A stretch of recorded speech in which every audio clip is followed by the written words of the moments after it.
Oh, that's right. I did screw it up, for real. And we're live.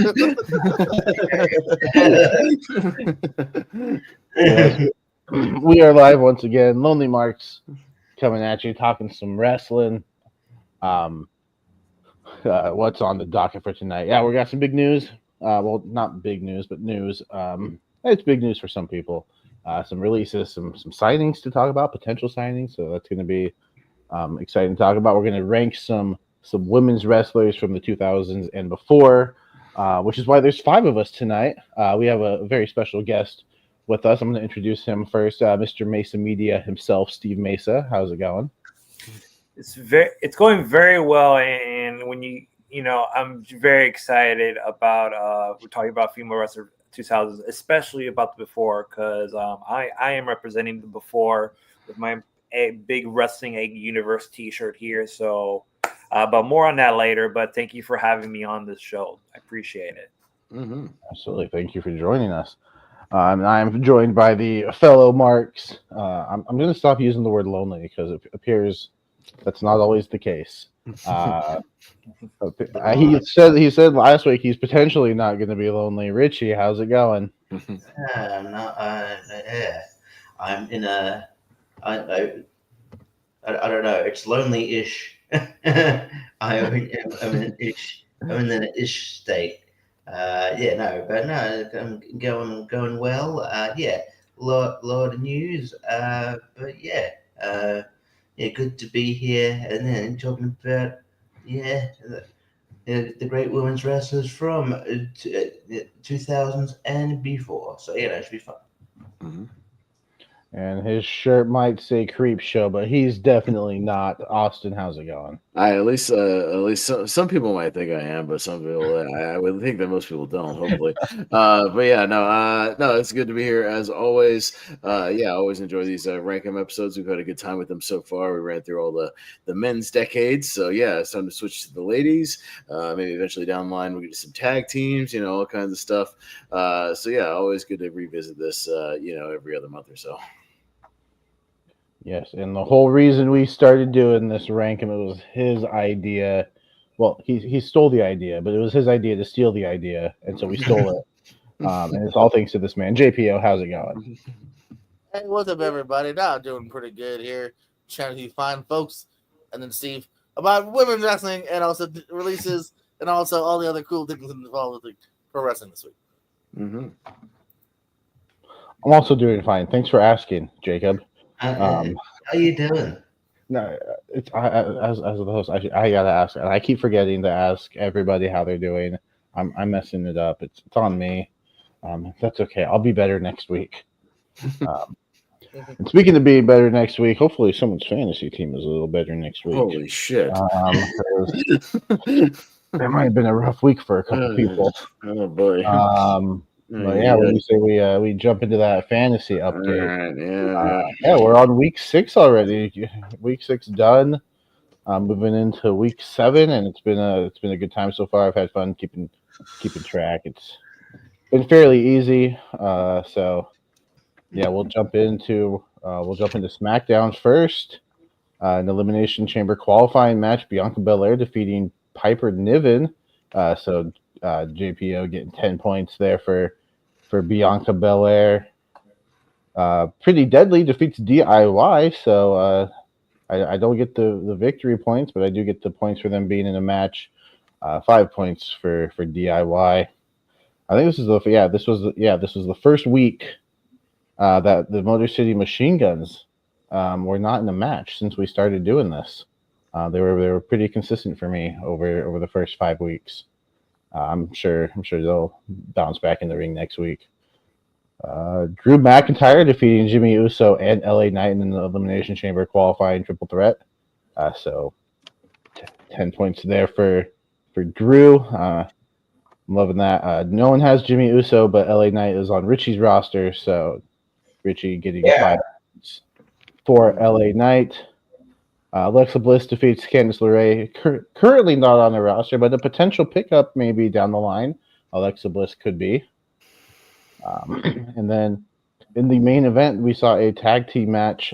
Cody Rhodes defeating Jacob Fatu and Tama Tonga. Oh, I did not count those points for you, Pez. I'm so sorry. Oh, Well, you didn't get 0. Hey, yeah. Oh, what did I get? 5? You got 5. Oh, good. I don't know why Oh, I man, save me, yeah. spaced that. I'm so sorry. No, 10 because it was the main event. Okay. Shit. I'm bad at this. All right. Well, it wasn't as bad for you as originally thought. But yeah, no. Cody Rhodes and Jey Uso getting those main event points and the main event bonus wins for me and Richie. So 30 for me, 30 for Richie. We move over to Monday Night Raw. And Damage Control defeating the Judgment Day of Liv Morgan and Raquel Rodriguez. So JPO picking up points for Liv Morgan. Another 5 there for him. The next match saw Bailey defeating Lyra Valkyria. So finally, finally Lyra's in another match. Unfortunately, it's not a victory, but I still get the 5 points for her being in the match. We saw a tag team title match. The War Raiders defeating American Made, and even though it was by DQ, you still get those victory points, Richie. So yeah, finally the War Raiders, only their second match, but they've defended the titles every single time. So I mean, there you go. And then in the main event, Logan Paul defeats Rey Mysterio. Oh, that was a good pickup last week. Who did that? Oh, that's right. It worked out immediately. I get the main event points for Rey being in the main event, and I get the main event bonus points for Logan Paul winning and moving on to the Elimination Chamber. And he debuted a new finisher as well. That kind of the pulverizer thing, which is it looked kind of cool. Yeah. I think my favorite part of Raw while we're on it is Gunther hitting a fan in the face with his jacket. I think he was trying to throw it at what's it? Pat McAfee, but Pat McAfee moved and it hit the kid right in the face. Yeah. Just quickly. And if you watch it in slow mo, it's so much better. My favorite moment is when I think like Logan Paul interrupts CM Punk and he goes, I didn't even recognize that music, and Pat McAfee goes, oh, that seems to be a common problem lately. And I'm just like, just bearing Death Rebel. Allowed to. I don't know. What are they gonna do? Fire him? Yeah. My people like to come on TV and make appearances and cut promos, but not be in matches. It's fucking annoying right now. Charlotte Flair was on 4 shows in a row, and she didn't have one single damn match since the Royal Rumble. She was even on NXT and didn't step in the ring once. She just cut promos on 3 shows. It was annoying. What the hell? If I got points for people being on TV, I'd be racking up the points every week. But right? Geez, God, these people need to step in the ring. It's not even that good at promos. She did 4 of them. Yeah. Excuse me. Yeah, so the final tally for the week, I ended the week with 90 points. Richie with 50, JPO with 15, and Pez with 10, bringing the season totals. I'm building a little bit of a lead. We'll see how long. Sorry. We'll see how long that can last. I'm sitting at 463. Richie in second at 399. JPO in third at 365, and Pez with 323. But as we saw with the PLE, as we saw with the Royal Rumble, big points can be made up, and I'm sure with the Elimination Chamber and WrestleMania, 2 nights of WrestleMania coming up, big points will be had. I think Penta had a match on main event this week, but did. In case anyone is wondering, we did say it was going to be Raw and SmackDown and the PLEs, so that is why the points are getting relegated to main event. That's not good. It's okay. I'm pretty sure they don't they tape that before Raw, so maybe. Yeah. Hey, let's get the crowd hype. What's going to get the crowd hype? Oh, they love Penta. Let's put him there. I'm sure it's just hey, Raw's kind of kind of loaded, so Mhm. we'll put you here. I'm sure Penta will be back on next week. He's too big to relegate so far, anyway. That's what you get for both feet hitting the floor. You know, I don't. You didn't last 42 God minutes. damn it. You lasted 42 seconds. Mhm.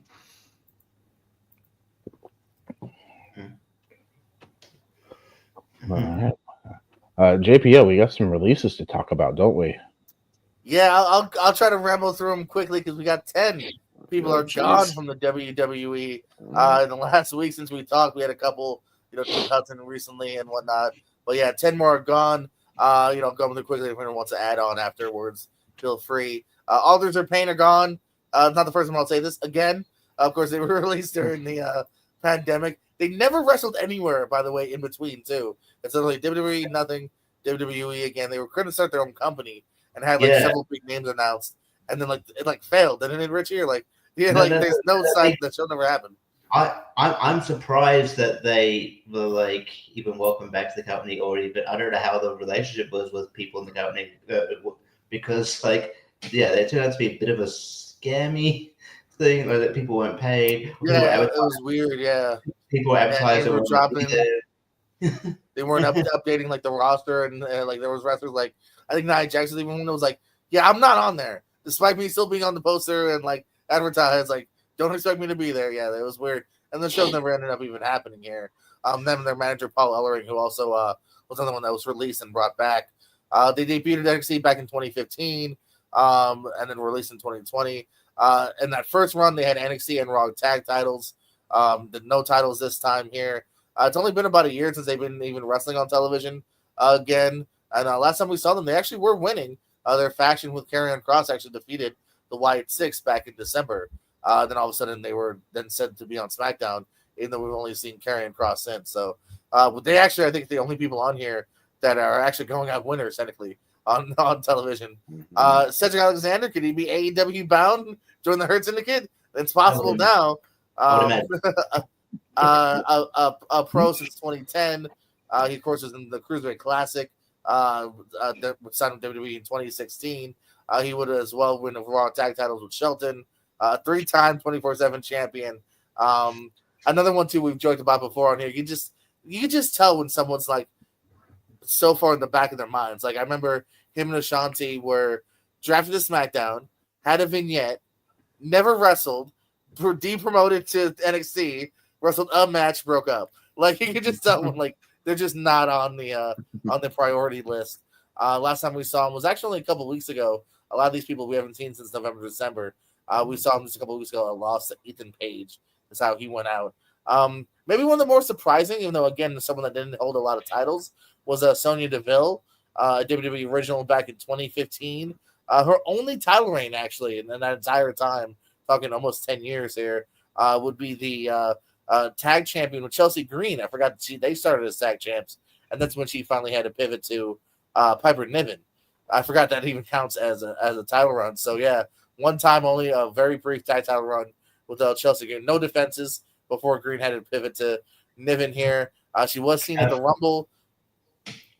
Yeah, I was just going to say, worth noting that her contract's just going to expire, so she can debut with AEW or whoever sooner than the other people. Interesting, yeah. Okay, so hers an expiration, so no 90 days there for her. She was in the Rumble. Last time we saw her in a normal match was back in November. The loss of Damage Control. Her and her Pure Fusion Collective. We'll see if they continue up now. Blair Davenport, who had previously been seen in AEW, a pro since 2013, popped up at NXT UK in 2021, normal NXT in 2022. She then go on to SmackDown in June of last year, where she would have 1 win and 4 losses. That's it on main television here. Last seen in November, losing to Chelsea Green in the U.S. Women's Title Tournament, which is not the last time I will mention how someone was in the tournament and never seen again. You can just tell how the lack of roster that because they were doing the triple threat round ones, that a couple of them were used just for that and then said goodbye. Isla Dawn, also a 2013 pro, popping up for NXT UK in 2020. A May 2023 call up. This is another fun, just like I was saying with Cedric and Ashanti. So they get called up in May of 2023. They instantly lose their first big match. They get like a squash victory, lose their first big match in June, combining the tag titles. They lose their NXT tag titles. That's in June. Not seen again until January. 6 months. They're just not on television. They did win the tag titles though at Clash of the Castle back in June. So that was definitely the highlight of her career. And then last time we saw her was in January, again about a few weeks ago, losing to Lash Legend and Jakara Jackson over at NXT. Giovanni Vinci, another one, an Imperium guy from 2011 Pro, another Cruiserweight Classic guy. It's Fabian Eichner. 2017, he finally would debut full time with NXT, two-time NXT Tag Champ. September 2022 SmackDown debut. Another guy that was like out of Imperium, back in Imperium, and this last round was really interesting because we haven't seen him since September, where he lost to Apollo Crews in less than 2 minutes, which is a rematch of when he lost to Apollo Crews in less than 10 seconds. So that was the last 2 times we saw good old Giovanni on our television here. Elektra Lopez, who had done some stuff in the Indies, including Ring of Honor, from 2017 Pro, June of 2021 NXT call-up, February 2024, finally coming to the main roster, which is interesting because she was always part of that Santos Escobar group, but not right away on main television. Zelina Vega. They basically ditched her for Zelina Vega, and then later on when they turned heel, they brought her back in.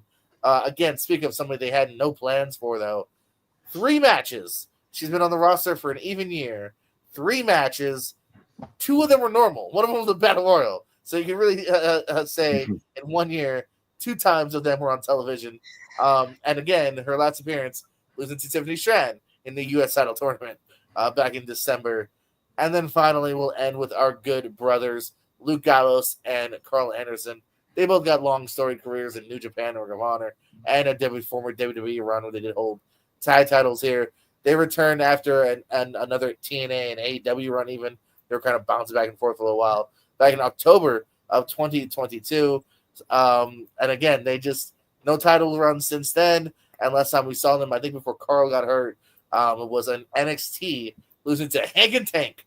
Y'all ever seen that Hank and Tank, y'all? That was back in September. So hopefully Carl's healed if they released them. But yeah, that's the last time we saw our good brothers.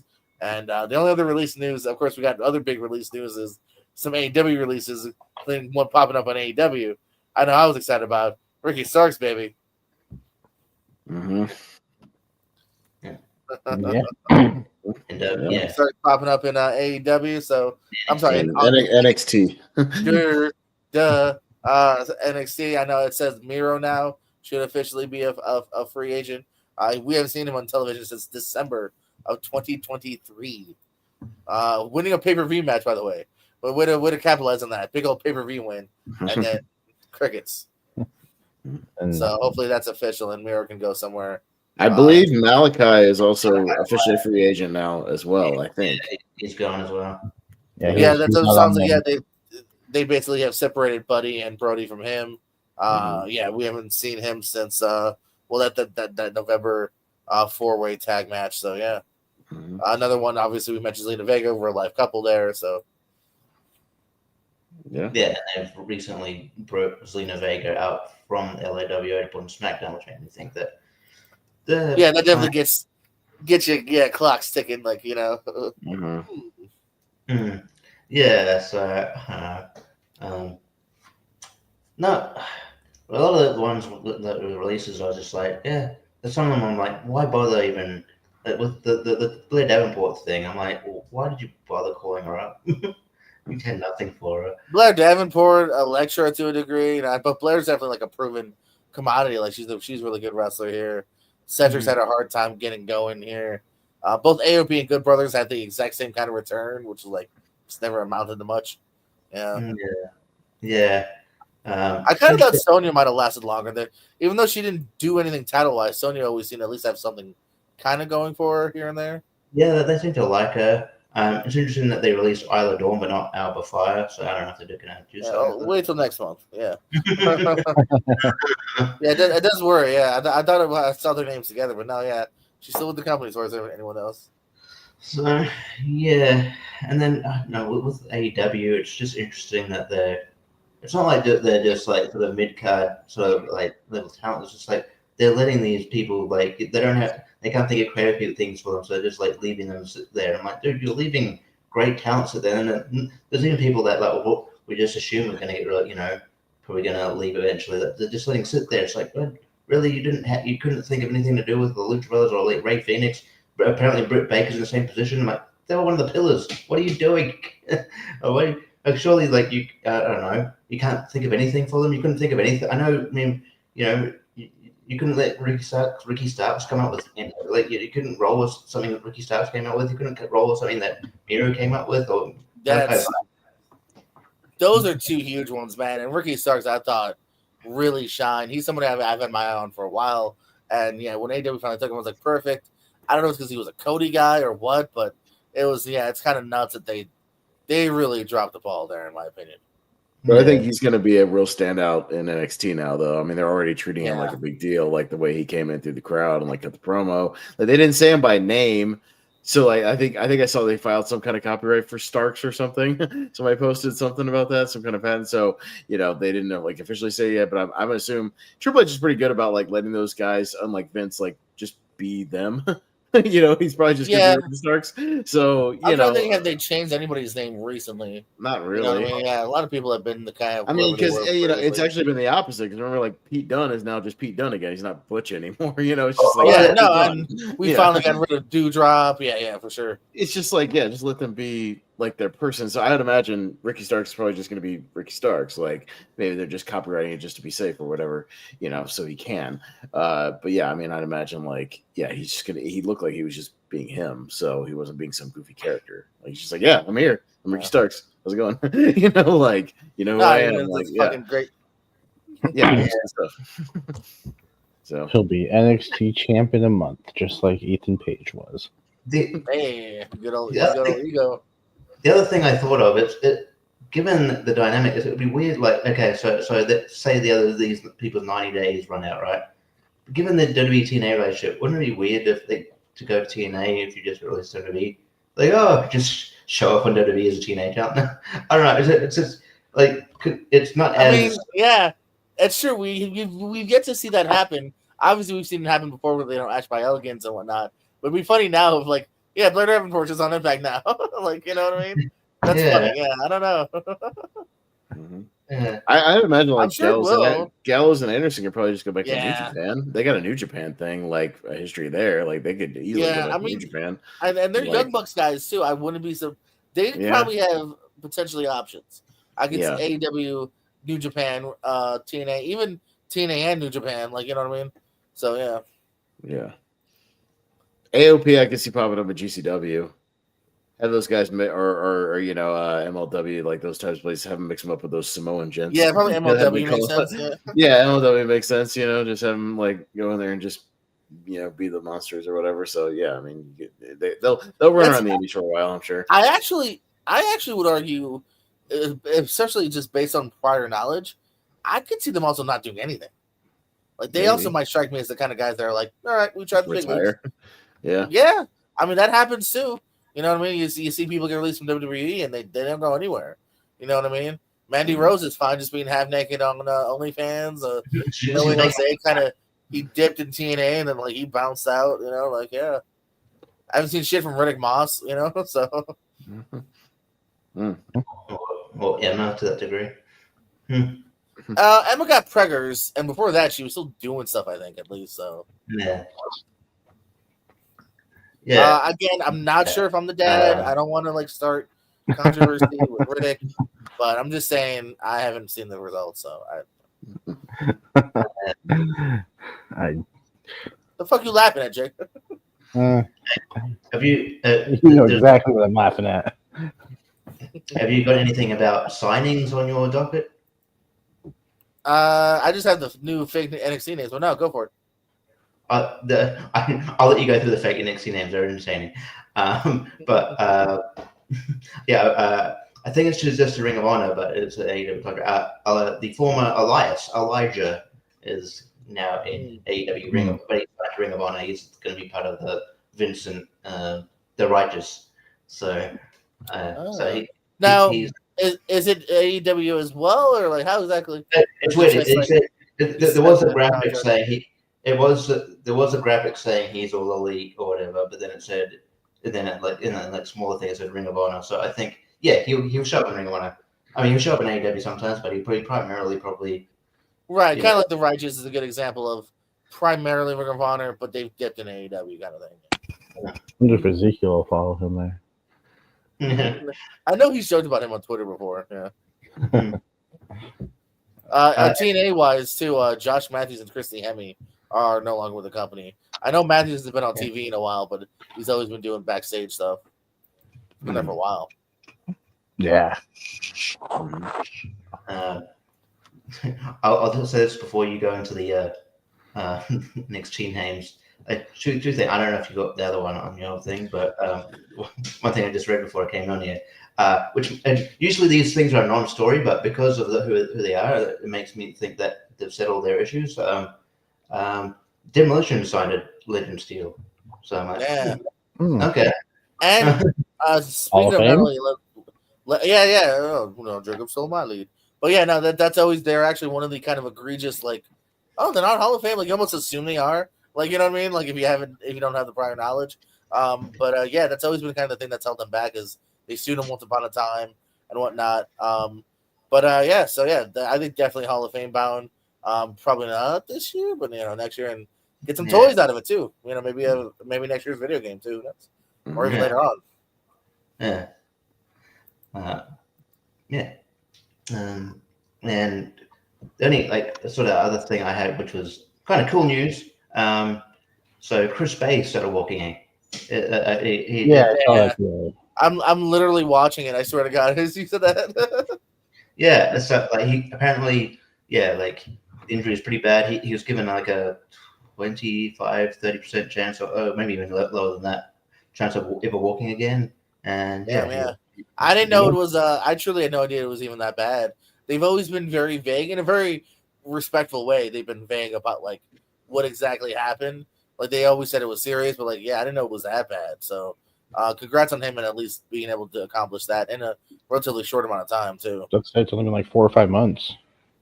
Yeah, no, for sure, definitely a wonderful news to hear from that. I know a lot of the wrestling world came together with donations and whatnot. So yeah. I don't know. You want to go to the next two names? I don't know. Oh yeah, I'll ramble these off. This has been trademarked, so you may see these people popping up on your NXT/Evolve TV show. Don't forget Evolve coming to Tubi. Osiris Griffin, Hayes Jameson, Trill London, Harley Riggins, Summer Sorrell, Jax Presley, Mason Holiday, Draco Knox, Tate Wilder, Braxton Cole, Chantel Monroe, and Aria Bennett coming maybe to a TV near you. Those are all definitely NXT names for sure. How do they count these names? Comes out that they're all their real names, and we just made fun of their real names. Somebody was playing Mortal Kombat while listening to Elvis, and they're like, Jax Presley. That sounds like a good name. Let's do that. I was just like, what? Braxton Cole is just like they just took 2 announcers and they just mixed them together. Oh, Caleb Braxton, Michael Cole, boom. We got Mike Knox's son is in here. London's kids just got signed. Wilder's kid just got signed. We're all building second generation wrestlers. What's the difference between this Evolve thing that's coming up and then that other show that got on? Toughen Up, LFG, whatever. It's like a fun version of like Toughen Up and like maybe like more grittier like NXT season 1 because they are going to have matches. I believe they've said like they've taped matches and stuff like where they actually get to really critique them. Unlike Toughen Up, which was just like cool, you do a headlock, maybe you're the winner. I look forward to it. It's going to be interesting to see. That's Sunday. That is Sunday, so it's premiering very soon. LFG, which is Legends and Future Great. It's not Let's Fucking Go, which what I was like, oh, we're getting edgy. I feel like they've actually hinted at like amongst other things, it means Legends of Future Great. So, man, And then Evolve will straight up just be like what NXT Level Up was. Hey, you're not on NXT this week. We're gonna put you on Evolve. or I thought maybe Evolve they could also use the people that they maybe ID'd. Well, so it is that too. So yeah, it's gonna be because it's gonna be lower level ish NXT people, and then it is gonna have people that are ID people. So yeah. But I saw a clip of that LFG show where like Bully Ray's like cussing at somebody and like being very Bill DeMontish, like boomer. Yeah, but whatever, might be alright. All right. Any other newsworthy bits to talk about? Grand Slam tomorrow. Going there. It'll be fun. Mm-hmm. Are you doing any Global Wars too? Is that a thing? But yeah, I think that's like I think it's either take before or afterwards. Yeah, it's just part of it. Yeah, they got the good stuff with that. You got Jericho and his learning tree against the Outrunners of Bandito. Dustin and Sammy defending the tag titles against MXM. Your boy Robbie Eagles is going to go for the pure title against Lee Moriarty. And Alex Windsor will take on Athena for the women's title. Yeah. That should be a good show. So it's a battle of the belts? Yeah. Jericho's title's not on the line, but everything else is. Well, it's okay, because usually a battle of the belts, only one belt's on the line. That's also happening. Yeah, I didn't really expect one title to change hands in the whole show, which is the Tony Storm. But yeah. We do have Vengeance Day NXT live on Peacock Saturday. Oba Femi, Grayson Waller, Austin Theory in a triple threat for the NXT title. We got Julia defends the women's title against Bayley, Roxanne Perez, and Cora Jade in a fatal four-way. Trick Williams versus Eddie Thorpe. Fallon Henley defends the women's North American title against Stephanie Vacour. Tag titles on the line. Nathan Frazier and Axiom versus Josh Briggs and Yoshihiki Inamura. And then Ethan Page will battle Javon Evans. So NXT live on Saturday on the CAC. Not a bad card. Yeah, they're usually pretty good shows. They're watchable. I don't watch the weekly show as much anymore, but I'll watch those. I don't expect Grayson or Theory to win the title. I saw someone, they do their own predictions, and they also do confidence points, and the main event is like the most confident. Like, it's an Oba win. I have no faith in Grayson or Theory technically taking it. No. Then the other news I just thought of, Hiroki Goto won the IWGP heavyweight title. Oh, okay. Why don't you tell us, Steve? Steve loves news like that. Yeah. Well, he's been like Richie says. Hiroki Goto has been known as a perennial loser in New Japan for like the past decade. So like him winning the IWGP World Championship for the first time after having multiple tag team reigns and Intercontinental Championship reigns. It is a big news. Again, I was just here for the countdown. I was just enjoying the talk back. Like now that you brought it up, to beat Zack Sabre Jr. It's a monumental for a legend just like Goto. So like for that to happen, it's probably one of the biggest things to come and probably a long time coming because he has worked.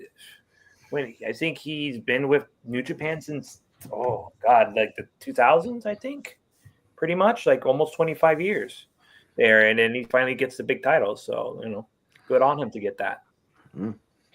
No, it's a long time. Maybe there is hope for Jeff Jarrett. I think they've dropped that storyline, by the way. They've already got rid of it. They'll come back to it like 6 months from now. Hey, remember when we were going to let Jeff Jarrett go for the title? Well, it's October. Hey, you guys remember when Swerve and Keith Lee broke up? When was that singles match happening? Anybody? Yeah. Anybody for the love of God? Yeah. Hey, remember when Bobby Lashley beat Swerve in like 8 minutes and then they dropped that like almost immediately? Remember that? Lashley's over. Cool. Move on. Yeah. All right. Just moving on. Okay, cool. Yeah, don't get revenge. I don't know. But yeah, I don't know. It's interesting that they're turning. They already seem to be turning Hangman babyface. I've been enjoying his heel run, but never. it's so yeah. Yeah, it's like feuding with MJF, which is fine, but I like his heel character. Be a heel. I guess he's supposed to be a tweener. Yeah. Mhm. Hmm. All right. Well, should we get to the main event tonight, Jacob? Sure. Let's do it. Let's do it. All right. Well, let's get to the little rankum. Let's get to our main event of this evening. We're getting back into the rankum series here tonight. Women's wrestlers of the 2000s and before. So we are primarily focusing, obviously, basically anything pre 2010. So 2009 and before. So you're not counting anybody's accomplishments past 2009. So discount that as we do. When we did the men's and we did, say 90s, it was just their accomplishments in the 90s. Nothing else outside of that, but obviously this can count for anything 2000s and 90s, 80s. If you want to bring out somebody from the 40s, you're welcome to do so as well. That's completely up to you. But it'll work a lot like rank them you see over on Malcolm Lee's channel over on Take 3. So we'll go around the horn. Everybody will get a chance to nominate a lady for this list. We'll be looking for 12, top 12. Once we get 12 nominations locked in, we will then go back and rank them from 12 to 1. But yeah, we'll go around the horn. Everybody get a chance to nominate something. Just give us your quick, kind of minute pitch as to why they should be on the list. And then we'll go around. Everybody will give a yay or nay and a reason why. And it'll either make the list or not make the list. So you need a majority, obviously 3 out of the 5 to get it on the list, and we'll see what 12 end up happening. So so I'll let Jacob to my right get started, and we'll just go clockwise around the horn and end with me. But yeah, so let's kick it off and see if Jacob can start us out with a good one and get somebody on the list. What you got, Mr. Barber? I hope so. I am well prepared. I definitely made a list because I was definitely planning to be on this show all week. But I do think there is one. I think there's a few that are fairly obvious they're going to make the list, and I think one of those is China. I think China absolutely deserves to be on the list. The ninth wonder of the world. Her work with DX, her work with Jericho, her work with Eddie. Like she made it work. She had the look. She was able to get in there with the guys and mix it up. I remember her. She was in the Rumble. It was a big moment. She was just a powerhouse. She was fantastic. She's finally in the Hall of Fame. I hope she can go in as a singles competitor too. I don't know if that'll happen anytime soon, but I hope it does happen eventually because I think she deserves it, not just as part of DX, but yeah, I think she absolutely deserves a spot on this list. All right, Mr. Mesa, what do you say about China going on the list? I concur with Mr. Barber here. I do believe China should be on here. She is a trailblazer. She is the first woman to be in the Royal Rumble out of 4 or 5 women that were in the men's Royal Rumble, I believe. And she also held the Intercontinental Championship, first in any promotion. I don't believe there's been a woman who held a men's singles championship before she did, when she defeated Jeff Jarrett at No Mercy. So I definitely agree China should be on this list. Okay, so yes from Mesa. JPO, yes or no to China? No, for sure, yes. No, Trailblazer really kind of set up a female badass here. Ended up having Mania moments as well. First female in the Rumble. No, I think definitely iconic, and I think she will. I think get in the Rumble, in the Hall of Fame soon on her own. I think she deserves it. I think we're finally at the point now. She's in the video games. She's at figures now. I think we're just about there. So hell yes. Yeah, Richie, you're nay to the 8th wonder of the world. Yeah, absolutely. I think she definitely deserves to be on this list. Trailblazer, like you said. First women's Intercontinental Champion, first co-Intercontinental Champion, Chris Jericho. Remember that? I liked. What she worked, she had had charisma. And I think maybe the Triple H induction, even though it sort of snuck up on him, also set the precedent that just because you're in there as a faction, you can go in there individually as well. So yeah, I would like to see. I think we're, like JP said, we're closely seeing maybe China be the woman sort of representative in the Hall of Fame. I mean, I'd like it to be this year, but I don't know. Not sure, not entirely confident it will be, but you never know. And I'd be kind of apropos if it was this year, Triple H and her, but I can see him maybe not wanting that. So I don't know. Yeah. So, but yeah, she definitely, definitely deserves to be, on this list. And considering, like, she only really started wrestling women like right at the end of her tenure instead of me, which is crazy. So yeah, I'll say it. Yeah, no, and I'll clean sweep it and make it 5 for 5 here. Yeah, I mean, just even the concept of her being Triple H's bodyguard, like a female bodyguard, not just like the traditional men's, enforcer, bodyguard. Having this woman that and you bought into it. She laid people out left and right and did her thing. You believed it, and then when she transitioned to a wrestler, was she like the greatest wrestler? In the world, not really, but again, she was a trailblazer, not afraid to step in there with the men, and like you guys said, her accomplishments with the Rumble and the Intercontinental Championship and whatnot. Yeah, I'll make it 5 for 5. So, China will make the list. I'll keep these going in the private chat as we go along. Can we get 12? But Mr. Mesa, you are up, sir. Who is your first nomination? My first nomination, gentlemen, is a person that I met last year. It is the Empress. Bull Nakano here. Right here had this little towel sign from All Japan. Sorry, I had to show that off a little bit. She debuted in 1983 in All Japan Women's Wrestling when she was 15 years old, and she was under the tutelage of Dump Masimoto. If you're familiar with Dump Masimoto, if you're familiar with that name, she's the person that's the main subject of Queen of Villains on Netflix, and she was under the tutelage of Dump as part of the Atrocious Alliance. But from there, she broke off from the stable to become a bona fide nunchucking, cane throwing badass of a woman. I mean, her just her mohawk is iconic, and every time she wrestled, she would come wearing either a different robe or some sort of hard American heavy metal band. I know she definitely wore a couple of Megadeth t-shirts on her way to the ring. But she was the WWWA World Champion for 1,557 days, the longest running world champion.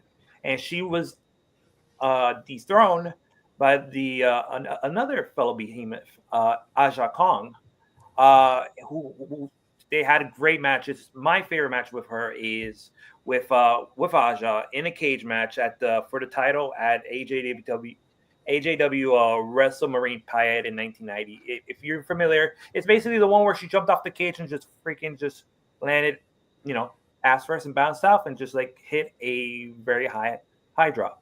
But yeah, I think she definitely deserves it. I mean, she was a Hall of Famer this last year. And she definitely deserves to be on this list. Okay, JP, what do you say about Bull Nakano? I knew Steve would mention some people that wasn't on my list here, but I was prepared for it here, and I do know a little bit enough about her to where, I do agree she deserves to be here. So it's a yes. All right, Richie, Bull Nakano. Yeah, I've always been a huge proponent of Bull Nakano here. I think she's great. I think she's ahead of her times, but when she got brought into WWE here, like she was having stellar matches when unfortunately the women's division wasn't as wasn't known for the great matches necessarily, but she had a great couple of matches with Alundra Blaze, and she's just a really talented performer who I could see kind of pop into any era and kind of fit. Because I think she was a really really talented wrestler that didn't work like a lot of the other wrestlers of her time.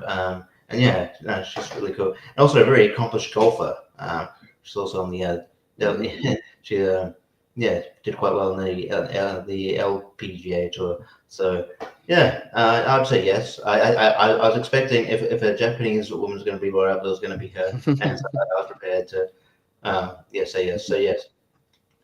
No, Steve, she was on my list. I definitely wrote down Bull Nakano because, yeah, I've liked everything I've seen of her.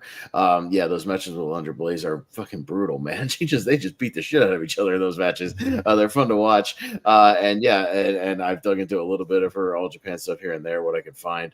And yeah, I think putting a spotlight on her, with the Hall of Fame last year certainly helped, and she definitely deserved it. So it's a shame that her injuries kind of caught up with her in the middle of her WCW run, because I think if she had held on that as many injuries, she might have even I could have seen them bringing her back into WWE, like in the early 2000s, maybe, even put her in there with like Victoria or Jazz or something. That could have been fun. But unfortunately, just the injuries are just too much.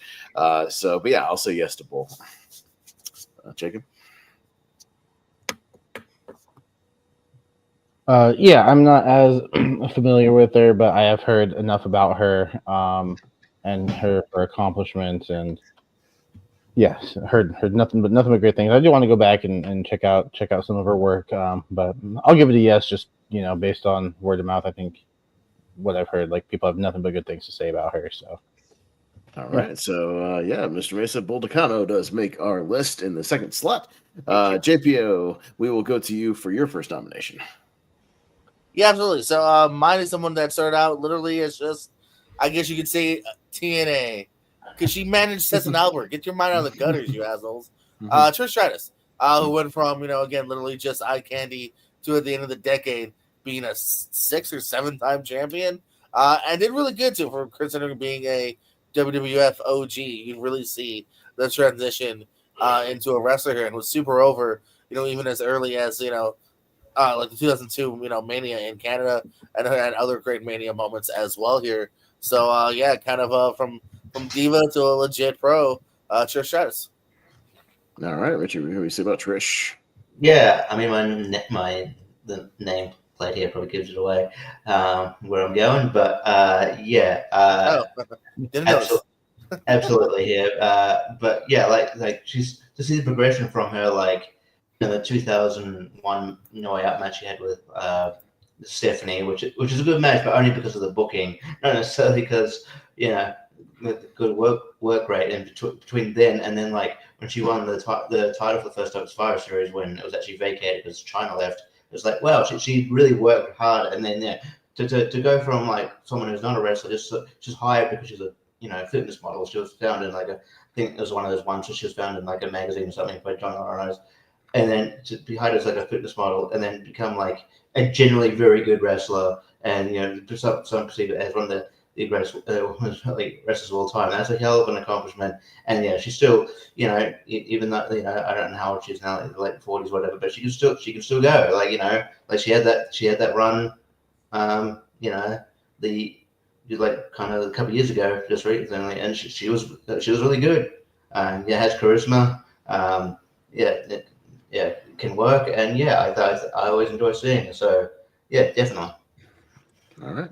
Oh no, 100%. Trish is a shoe-in for this, and it was really impressive to watch her like develop as a wrestler, starting out as just, again, kind of eye candy, valet, but actually putting in the work to make herself better in the ring as she got more and more in there, and really like working to get that. And then I think kind of, one of the pinnacles of that being, her main eventing Raw, with Lita, somebody else who might make this list, and actually main eventing Raw. I mean, that was a big accomplishment, them actually, being in the main event and being a big enough feud for them to do that. So that was a big accomplishment itself. She was a big part of that. So no, 100%. And she's, always been steadily at the top of the division, pretty much throughout that entire decade. So it's a big yes for Trish. Jacob? I concur as well. I'm on board with Trish making the list. I think she's pretty synonymous with the 2000s. When you think of the best female wrestlers of the 2000s, Trish is going to be one of the first names that comes to mind, for good reason. Like you guys said, she did put in the work to go from a valet / manager to being on top of the women's division. So I think it's a pretty easy yes. All right, Mesa, you're a clean sweep. Yeah, absolutely, clean sweep. I mean, yeah, for sure. She like to see her develop, to see her go from valet to being Hall of Famer. I mean, her journey is basically kind of something that we all witness as fans of WWE, and the fact that she went out on top by having her last match as an active competitor in Canada to win the women's title against Lita, against one of her rivals. I mean, she pretty much left on top, and but she, she was still, 2 years later, still come back, team up with Cena versus Santino and Beth Phoenix. So like she closed out the decade, pretty much closed out. She was there from 2000 to basically 2009, just missed 1 year. Pretty much that was about it. That's the only year she missed, was that in between when she won her last women's title and teaming with Cena in 2008. So yes, absolutely, 100% Stratisfaction. Yes, 100% Stratisfaction for Trish, who does make this list. So we're at 3 for 3 so far. Richie, who was your first nomination? Well, yeah. So I mean, you brought it up just before, so I'll bring it up. You can't think of Trish without one of the biggest rivals. I'll mention it, Lita. I think Lita is, she's still one of my favorite wrestlers of all time.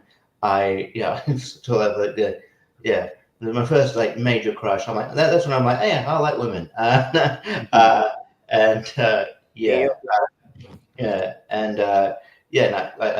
She was the first sort of like. Female ring worker that I was like, oh yeah, who was I was sort of in awe by, just because like she was not afraid to sort of high fly, not like sort of afraid to take sort of these risks. Like she started off in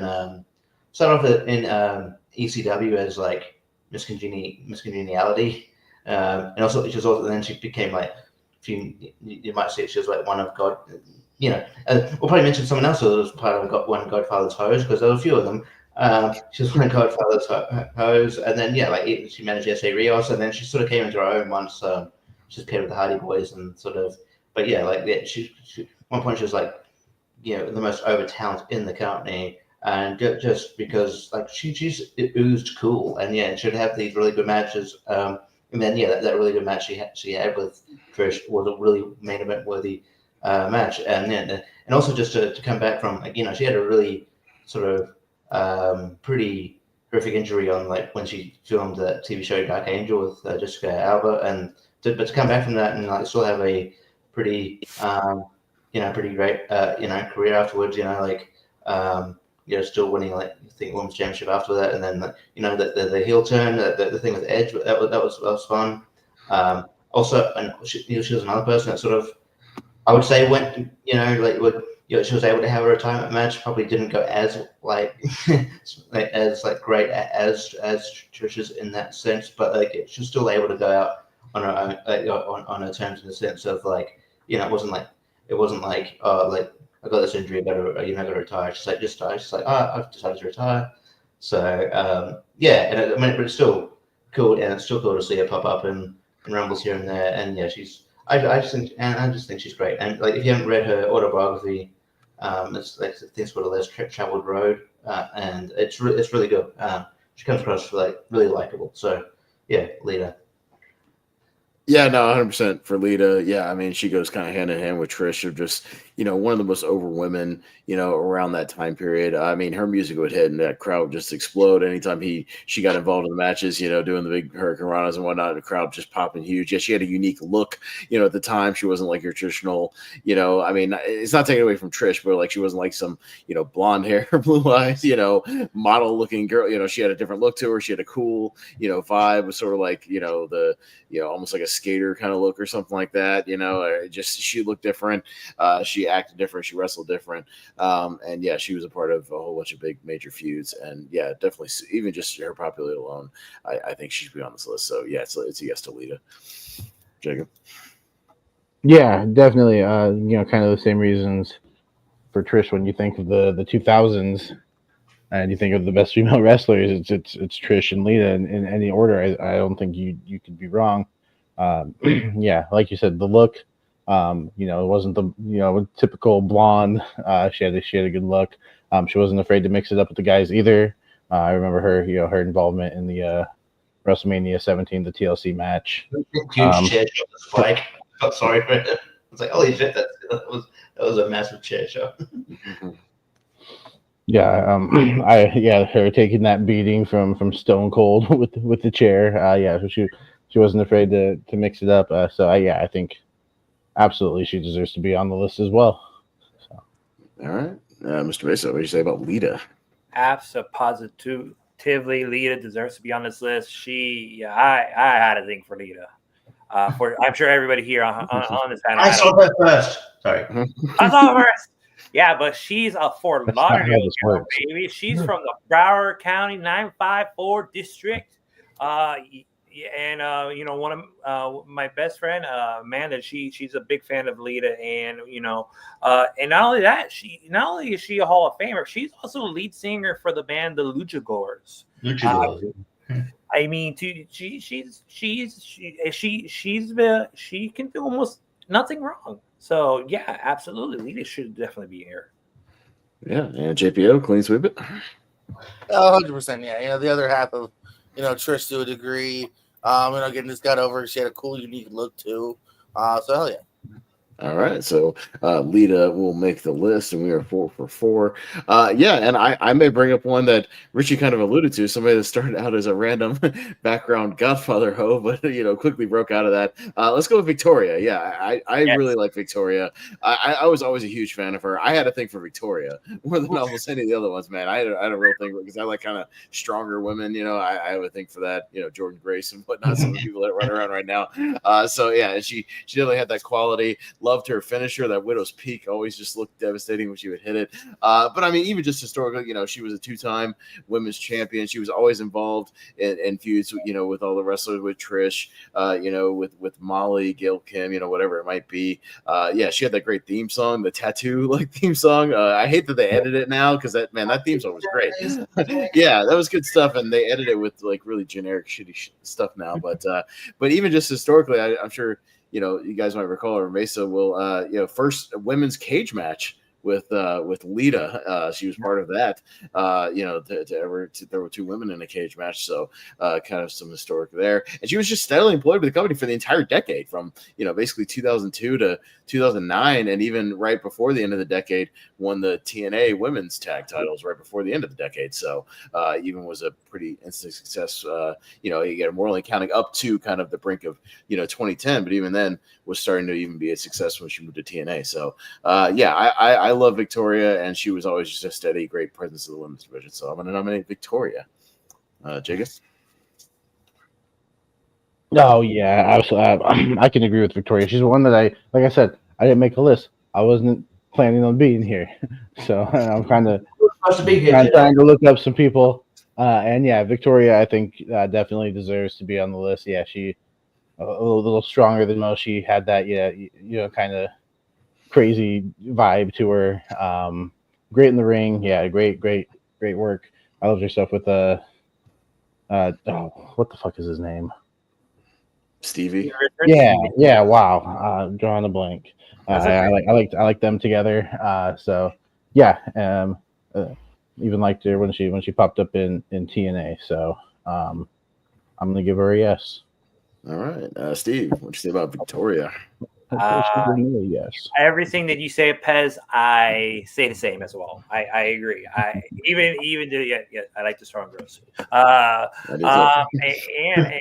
And also the fact, she, I saw her. She was at First Wrestling at the first Saturday Night Nitro, the second wrestling show to ever be held at Mall of America. And then there was an after party, and she complimented my New Japan tracksuit. So, did you get a number? I don't know. So yes, so with all that, Victoria / Tara definitely needs to go on this list. All right, JPO, what do you say about Victoria? Man, I ain't later to mess with. Whoop, whoop, whoop. Yeah, no, I enjoyed Victoria as well here too. She was a fun one that like you said, humble beginnings when you look back on her being a hoe. Storyline wise, not calling her hoe. To the championship win, I enjoyed her and her and Stevie. That finisher was awesome. Later on, I don't know if it's in the decade. Later on, a TNA run that I liked as well. So yeah, so it's yes. All right, Richie. You alluded to her a minute ago, but do we say yes to Yeah. Victoria? No, I like Victoria / Tara, who she was in DNA. Yeah, she was always great. I also forget too when she changed the music to when that dancing gimmick. That the chick, one of the I think it was a rap group, but one of the chicks who does the song is Nicki Minaj. Because like before she was famous. But, oh yeah. Yeah, no, I've always been a huge fan of Victoria. If I had to predict, I think she might be the woman the selection for Hall of Fame this year. Yeah, I mean she's got to at some point. But I think it could be. I think got a feeling it'll be this year. But yeah, I think she's great, and yeah, the finisher is great, and yeah, like the match she had at Survivor Series where she won the women's title, with that time where I think most of the titles were changed in Survivor Series 2002. That match was actually great. So it was Trish. So if you go back and watch it, but yeah, no, she's great. So yeah, definitely. All right, so we have gone around the horn once. We are 5 for 5 so far. We've got 7 spots remaining, so we'll see what happens here. But we are back to Mr. Barber. So what is your next nomination? Mickey James. I'm gonna go with Mickey James. I think Mickey James had a great 2000s. I was kind of looking some stuff up. I didn't know that she was in TNA for a year or so. I only really remember once she debuted on the main roster. That storyline with Trish leading into that WrestleMania match, I thought was fantastic. I think she was great in the ring. I think up until recently, that WrestleMania, I think it was 22. Her match with Trish was regarded as like one of the better women's matches at WrestleMania.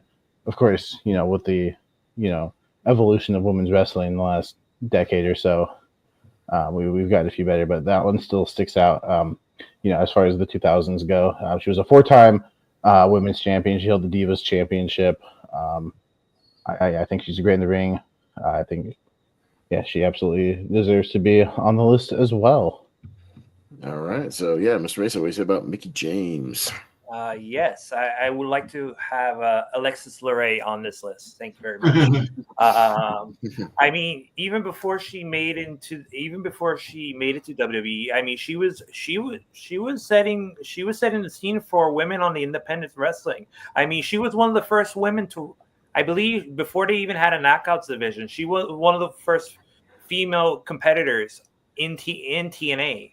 And she was also part of Ring of Honor as well. I believe she was a valet for AJ Styles for his run. But yeah, before she met Trish, she was a trailblazer for women to come on the independent. And when she got onto WWE, she definitely made her mark for what she was, and then she would basically end the decade by leaving one promotion and going to another one and becoming hardcore country. So yeah, man, Mickey James definitely deserves to be here. All right, 2 yeses for Mickey James. JPO, what do you say? It's a big yes for me. As Steve has already kind of alluded to, kind of the first blueprint, finally, of like, okay, killing it on the indies. And then even in small, TNA Ring of Honor can get you to the WWE, even as a female here. Now we've seen it many times since, Roxanne Perez, so many more. I was a fan of her as Alexis Luray. Mickey James came in, another, mania moment with Trish, winning that title, having a great TNA run. Someone that could be nominated the next 2 times we do this. So, I'll say it's a yes for me. All right, Richie, Mickey James. Yeah, definitely, yeah. I liked her in TNA before she came in. Also, a women's extreme wrestling alumni. If you watched Brian, say that's not helping. I know, but hey, she was one of the better ones. People watch watch those videos.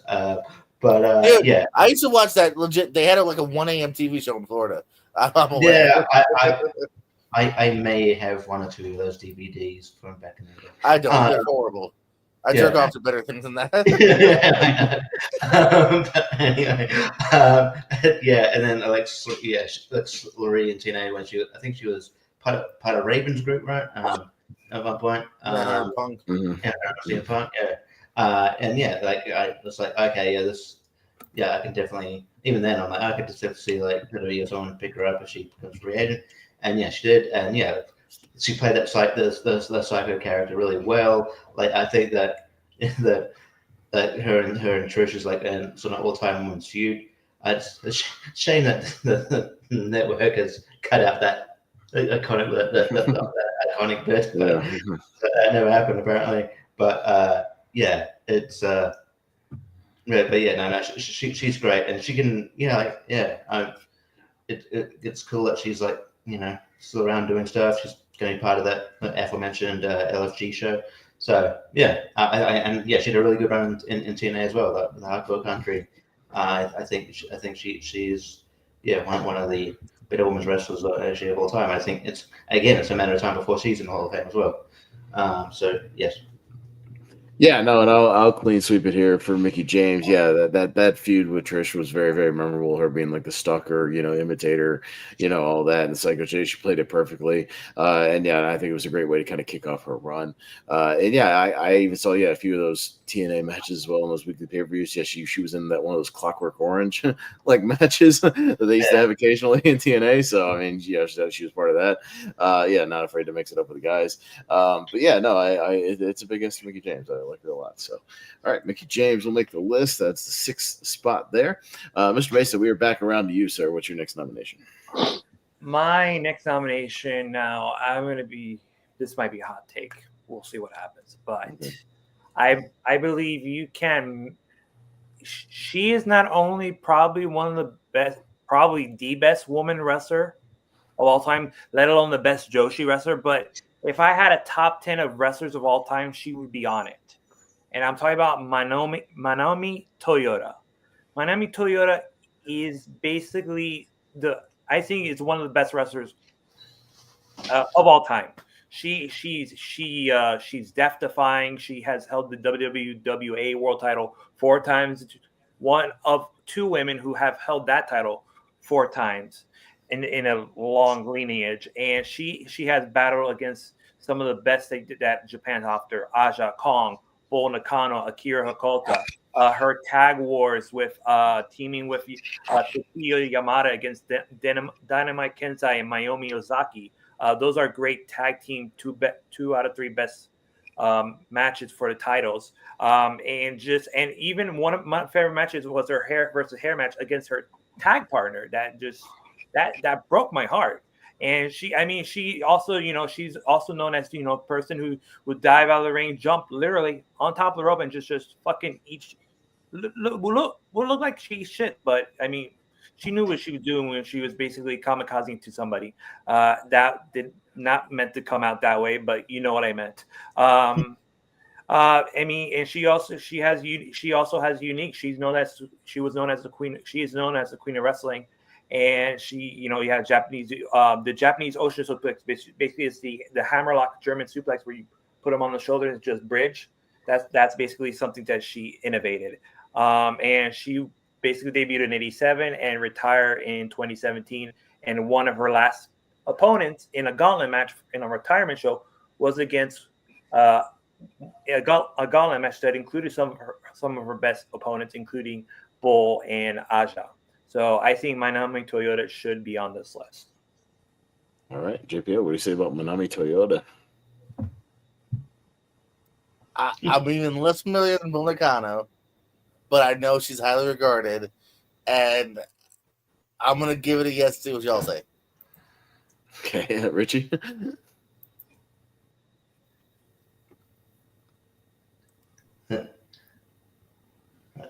Sorry, I'm winging out for a bit. Richie, yes, you. Yeah. Richie. Sorry, I'm winging. Okay. Yeah, I'm here. Sorry, I wigged out for a bit. So just did because I wigged out, did JPO say yes? Yes. Yes, he said a tentative yes. based on Mesa's accolades, essentially. So yeah.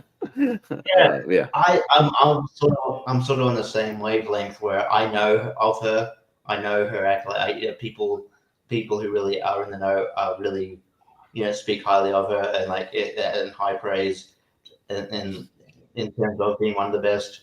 And I really should probably seek out more of her matches. And yeah, but the way I think, sometimes in the show, even if you're not familiar with someone, it's just the way you've got to go with how you pitch a certain person. And I think you did that. Steve did that effectively. So I would say yes.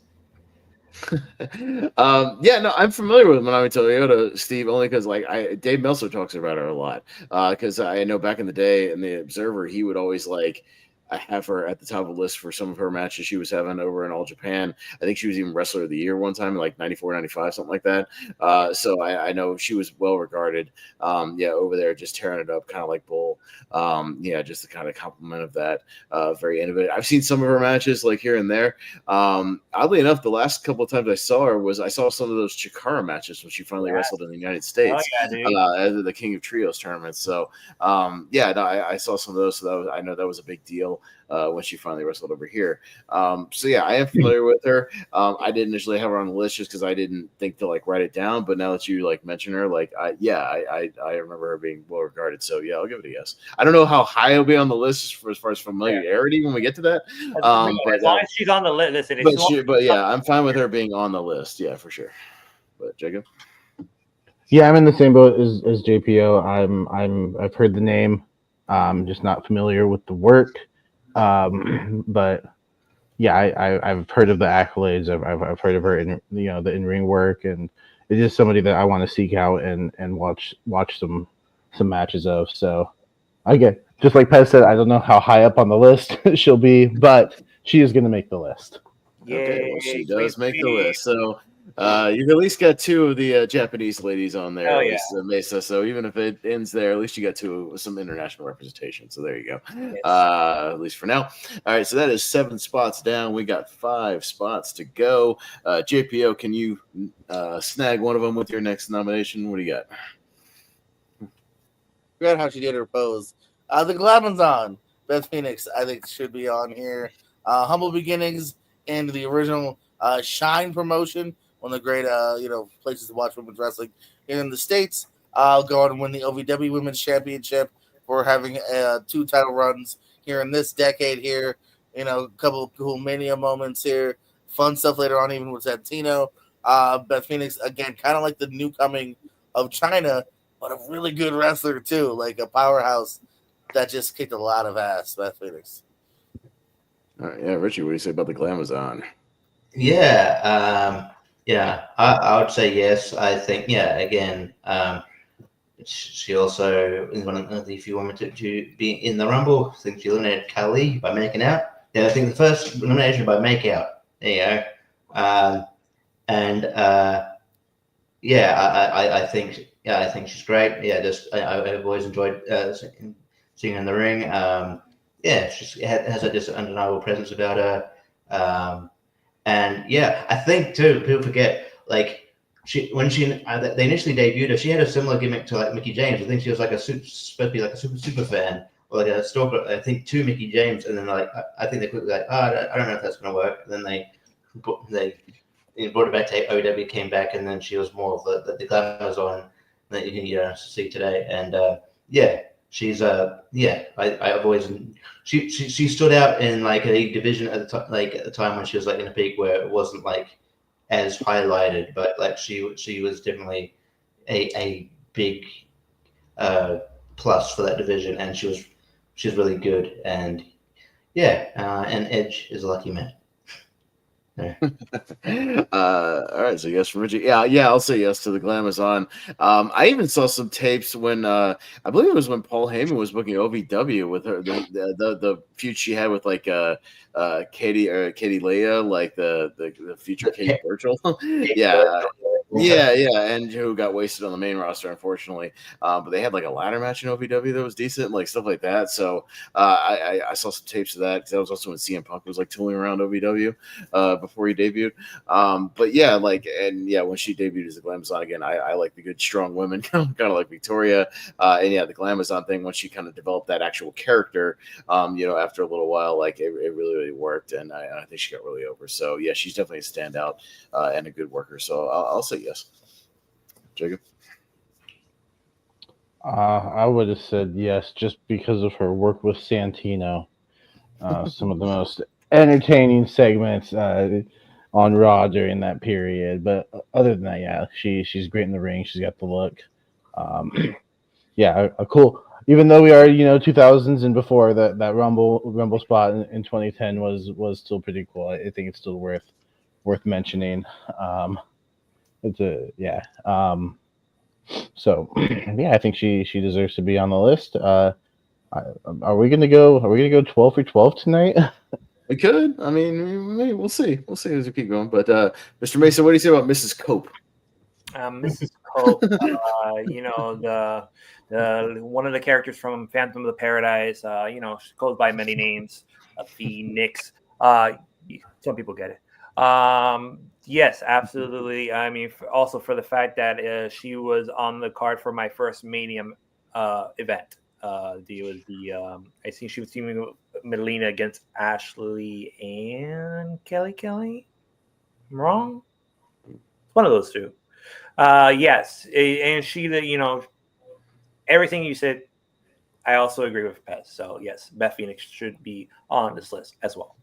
All right, so the Glamazon does in fact make the list. So yeah, we are 8 for 8 so far, and yeah, so Richie, what you got for your nomination? Yeah, I started to think, and there's more pop up that I kind of should be on the list, but I'm gonna go more someone who's more known for TNA, who I think should be on the list. Scratch it. I'm gonna go Awesome Kong. Awesome Kong. Yeah, it was. I'd heard of her before she debuted in TNA, but only not that much. And then she debuted, and then she was booked really well, just like as this like monster sort of powerhouse. And then her matches with Gail Kim, like in a era where women's wrestling wasn't like so prominent and like focused on, like they were crushing it. I mean, maybe Gail Kim will bring her up later, but they had so much chemistry, and their matches just were so good. And I just think she's like almost also sort of a trailblazer. She sort of I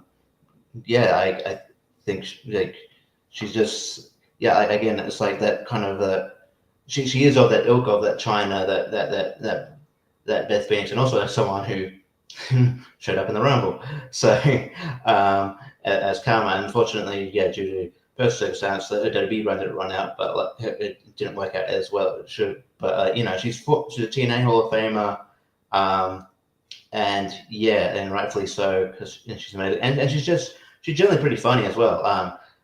I know Jordan brought this up a couple of times, but like the Australian comedy group that I actually know, Auntie Donna, she appeared in their Netflix show.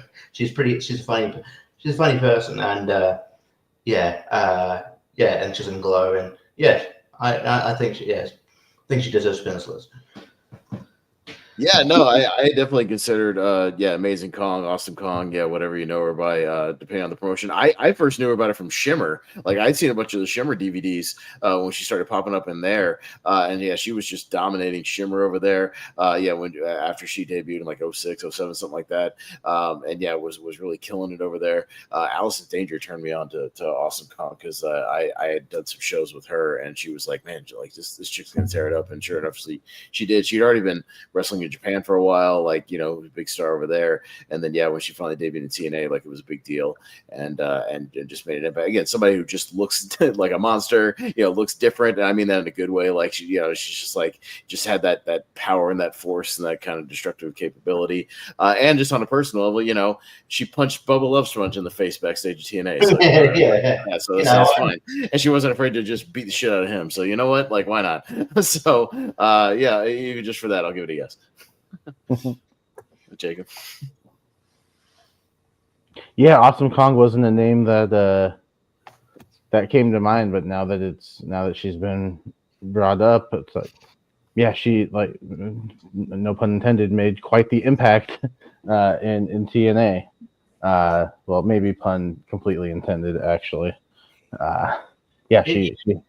You can intend your puns. It's fine. I'm not gonna be mad. Intend your puns.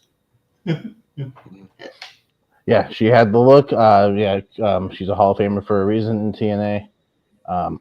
So, yeah, quite a memorable character in my opinion. So, I'm all for getting some TNA representation on the list too. And yeah. Mr. Mesa, what do you say about Mrs. Kong?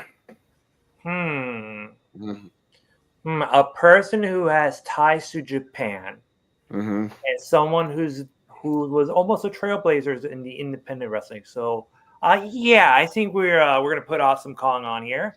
Of course, I mean, listen, if we're gonna get, hopefully, if we get to me again, Awesome Kong, that might be a hint onto where we might be going. I'm just saying. But yeah, I mean, she has. I'll be honest. I was not familiar with Awesome Kong until later in life, especially more during the pandemic, because really, we were all twiddling our thumbs, having nothing to do but just stay at our house. So I just put on the best of Awesome Kong in TNA, and holy shit, her matches with Gail Kim were fucking awesome. Yes, definitely, Awesome Kong deserves to be here. All right, JPO, how about Awesome Kong? Yeah, no fights yet. I'm waiting for the fights because it's another yes. Again, just from Shine in the States to the great TNA run, from Japan stuff too. I need to see more of that. Great look. And I know it doesn't necessarily go for or against her, but yeah, a really funny chick too. Watch her shoot interviews. Like, she doesn't hold back. Who's in the hoe bag? Who's a dick? She's really funny. And a Glow alumni too. And I'm talking the TV show. Yeah. All right. So Awesome Kong does make the list. We are back to me. I'll talk about a Glow alumni, but the OG Glow. Let's talk about Ivory.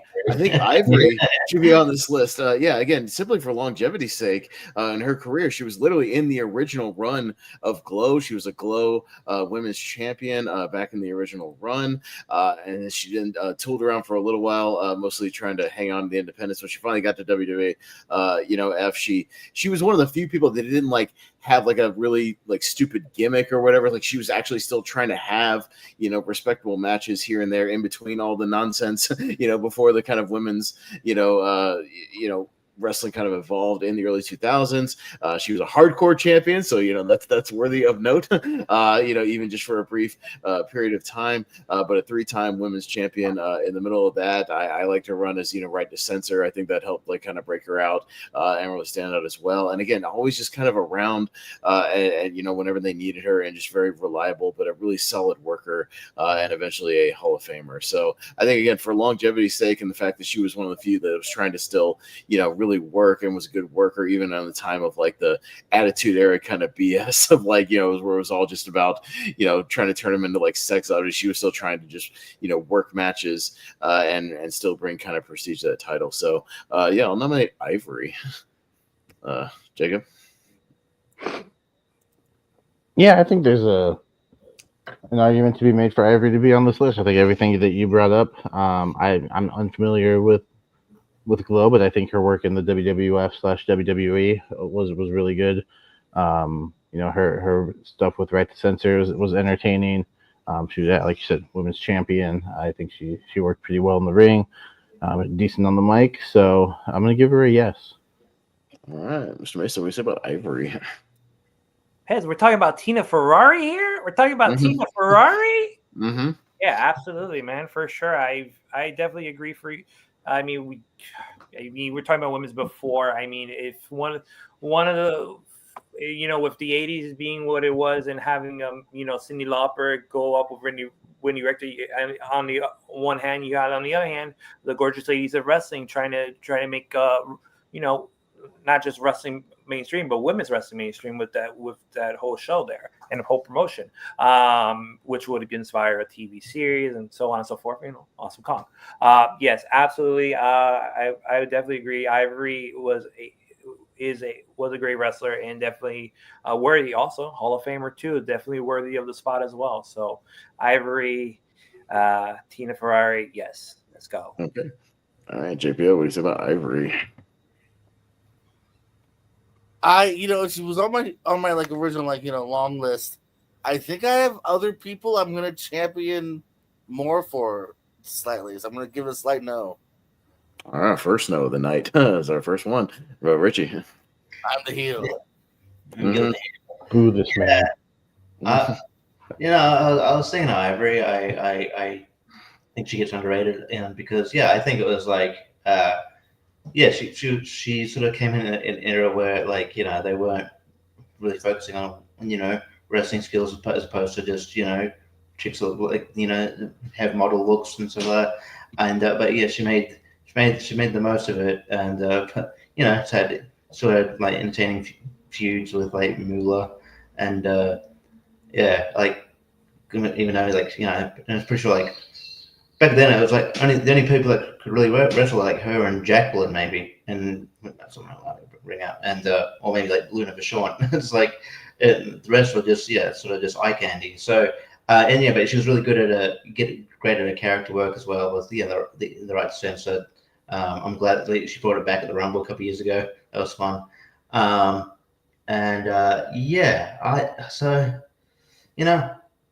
will say yes. Okay, so still 4 yes votes. So Ivory does make the list. And that is the 10th spot. We got 2 precious spots remaining, only 2 left. So many women still out there. Jacob, do you think you can grab one of the last 2? What you got? Yeah, I mean, hopefully to get some, this 2000s and before. So let's go way before. Let's go with Mae Young. I think Mae Young deserves to be on the list. Am I super familiar with her matches? No. Am I super familiar with her taking these outrageous bumps with the Dudleys, and just these iconic moments? Well, iconic for me. I loved them. Yes, I think she deserves to be on the list. I mean, there's a reason I think WWE named a competition after her. I think her influence is felt. So, and I was looking it up. She debuted in 1939, retired 2010. So that's a long time of being active in this business, in this sport. So am I saying she needs to be in the top 3? No. Do I think she deserves to be in the top 12 for this time period? I think so. So let's go with Mae, as Santino would say, Mae not so young. All right, we'll see how this goes. Steve, what do you say about Mae Young? I'm gonna have to pass out my first no. Like I honestly think that there's I mean, I totally get it. I totally get it. She's from the way back. She's from the way back, way back. I don't think she was in any of those movies. Depends on which movie you're looking up. I mean, I don't remember. I don't remember her was in the car with Steve Carell. But like I totally understand the case that Barber is building for, but I think there are so many other women that I think should get a higher spot than Mae Young. I mean, if we're doing 20, yes, but we're doing 12, so I'm gonna say no. By the way, somebody is playing Mae Young in that Queen of the Ring movie. Francesca Eastwood is playing her in that Queen of the Ring movie. That's expensive. So Mae Young will at least be a character because she did have a shoot fight with Mildred Burke apparently, like in real life. They had like a legit like shoot fight or something in the ring. So that might be a scene in the movie. So there you go. But yeah, JPO, what do you say about Mae Young?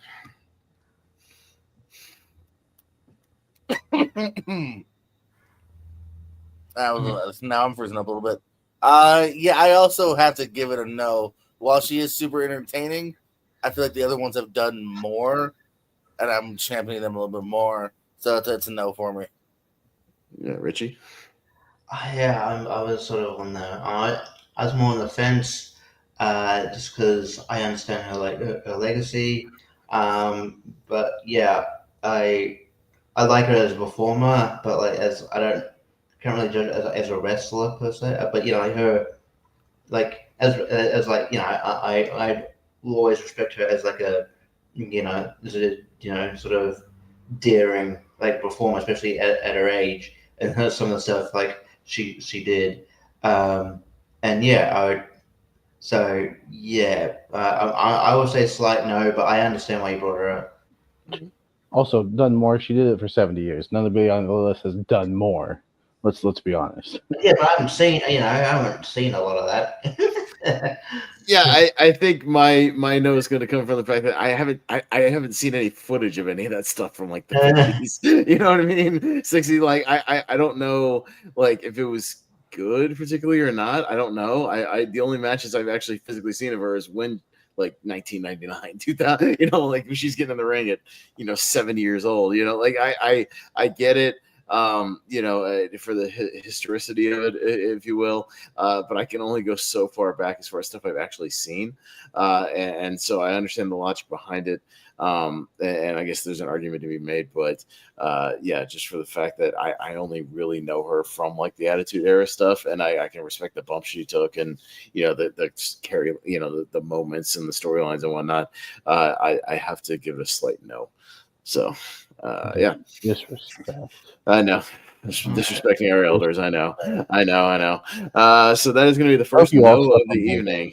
That's going to be the first no of the evening for Mae Young. So, Steve, 2 spots left. Let's see if you can grab one of them. No. Hopefully grab the next one. This person right here. This one. Where is it? Where is she? Aja fucking Kong. Aja Kong. She was part of Bull Nakano's.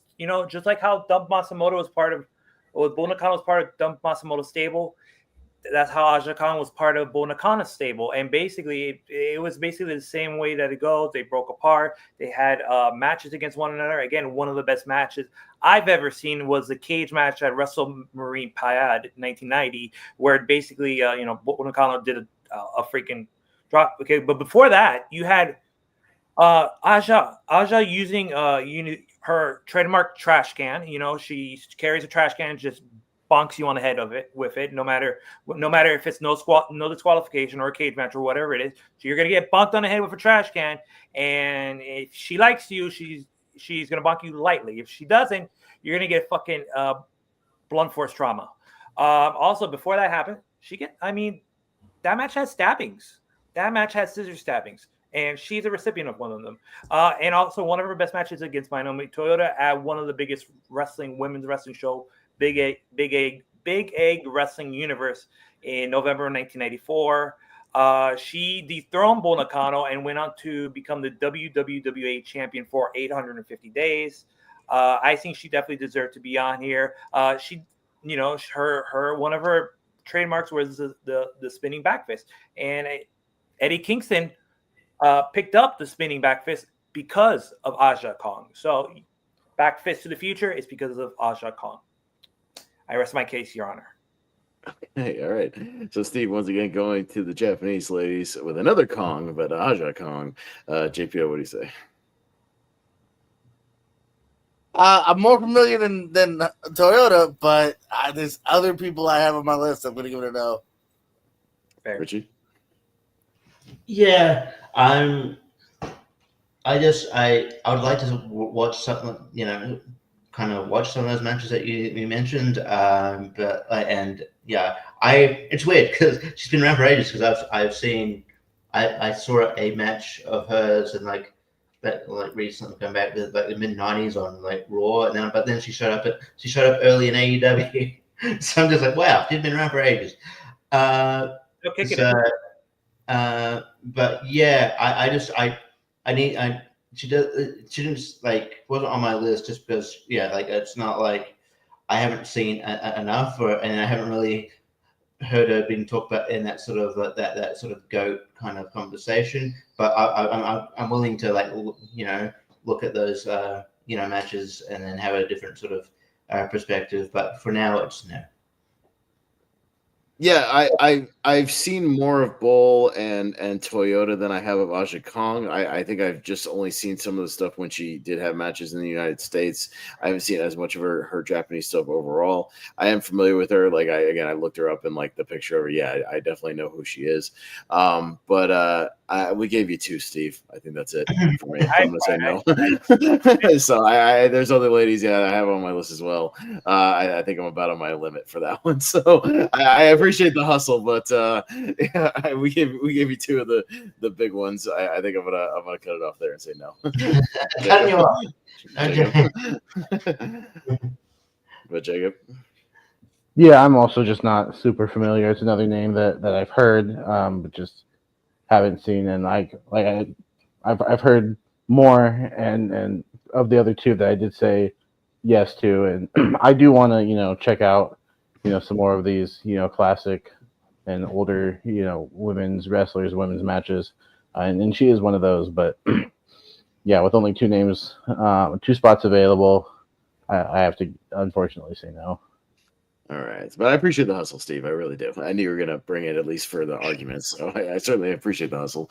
But 2 spots left still. JPO, we're back to you, sir. Can you grab one of the last 2? Let's see what you got. No. I think my girl wrestled in Japan sometimes. I know she fought some people you like. Alundra Blaze, a.k.a. Medusa, I think should be on the list here. Someone that in the 90s made wrestling matter again in the WWF, where it really didn't. They had stopped using the women's title for years and basically redeveloped the brand just for the iconic WCW moment as well. And Alundra Blaze, aka Medusa. Okay, so Alundra Blaze / Medusa. Richie, what do you say? Note to self, needs to think of another pick when it comes down to it. Okay, because that was going to be my next pick. So it's going to be yes, because that was going. Yeah, I think if we're going to go a little bit, back. I think like if we're going to have Bull Nakano on here, I think it makes sense to have Alundra Blaze. Like she had great matches, and she was one of the. Yeah, like when they weren't treating the women's wrestling right, she was sort of like that flag bearer. She had like an amazing German suplex as well. I'm just saying that bridge is amazing. But yeah, I mean, and people always talk about like her WCW debut, but it's like, she still had great matches there. There's Medusa. I think I think she's got charisma. I think she is like we use this term a lot on this show, but she is a trailblazer, so I think she deserves to be on this list. So yeah, I'll say yes. Yeah, no, I think for a long time, like she was kind of the top person in the WWF, in those early 90s. And she was really the only one kind of keeping the division, sort of relevant. Yeah, she's a 3-time champion. Yeah, those matches with Bull are great, for what they are. Yeah, she'd been wrestling since like the late 80s. So she'd been around for a while. And even WCW, she was still a pretty big mainstay with me. So she won the Cruiserweight title, by the way. So she won a men's title while she was there. A really bad feud with Oklahoma, but that the better, less said about that the better. But still, still worthy of note. And she had her own monster truck named after her, so why not? So also yes to Alundra Blaze, Medusa. Jacob. Yeah, she was a name that I was floating around too. Then I ended up going with the better choice of Mae Young, in my opinion. But no, I think she deserves to be on the list as well. Yeah, I often wonder if she got that cruiserweight victory because it didn't. It happened not very long after China won the IC title for the first time. So I was like, oh, are we doing the competing, women holding men's title things, but yeah, another Hall of Famer, and very well deserved. So I'll give Alundra Blaze or Medusa a yes. Well, it'd be more than I was if Asia won it. Asia. Yeah. Hey, that was gonna be Steve's next number. Asia. No.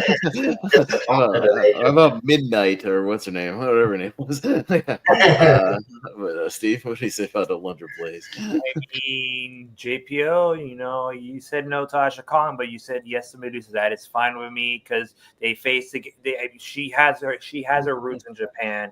I mean, hell, she has her all the way going back to AWA. She wrestled on AWA Super Clash. I think it was against Sherry too.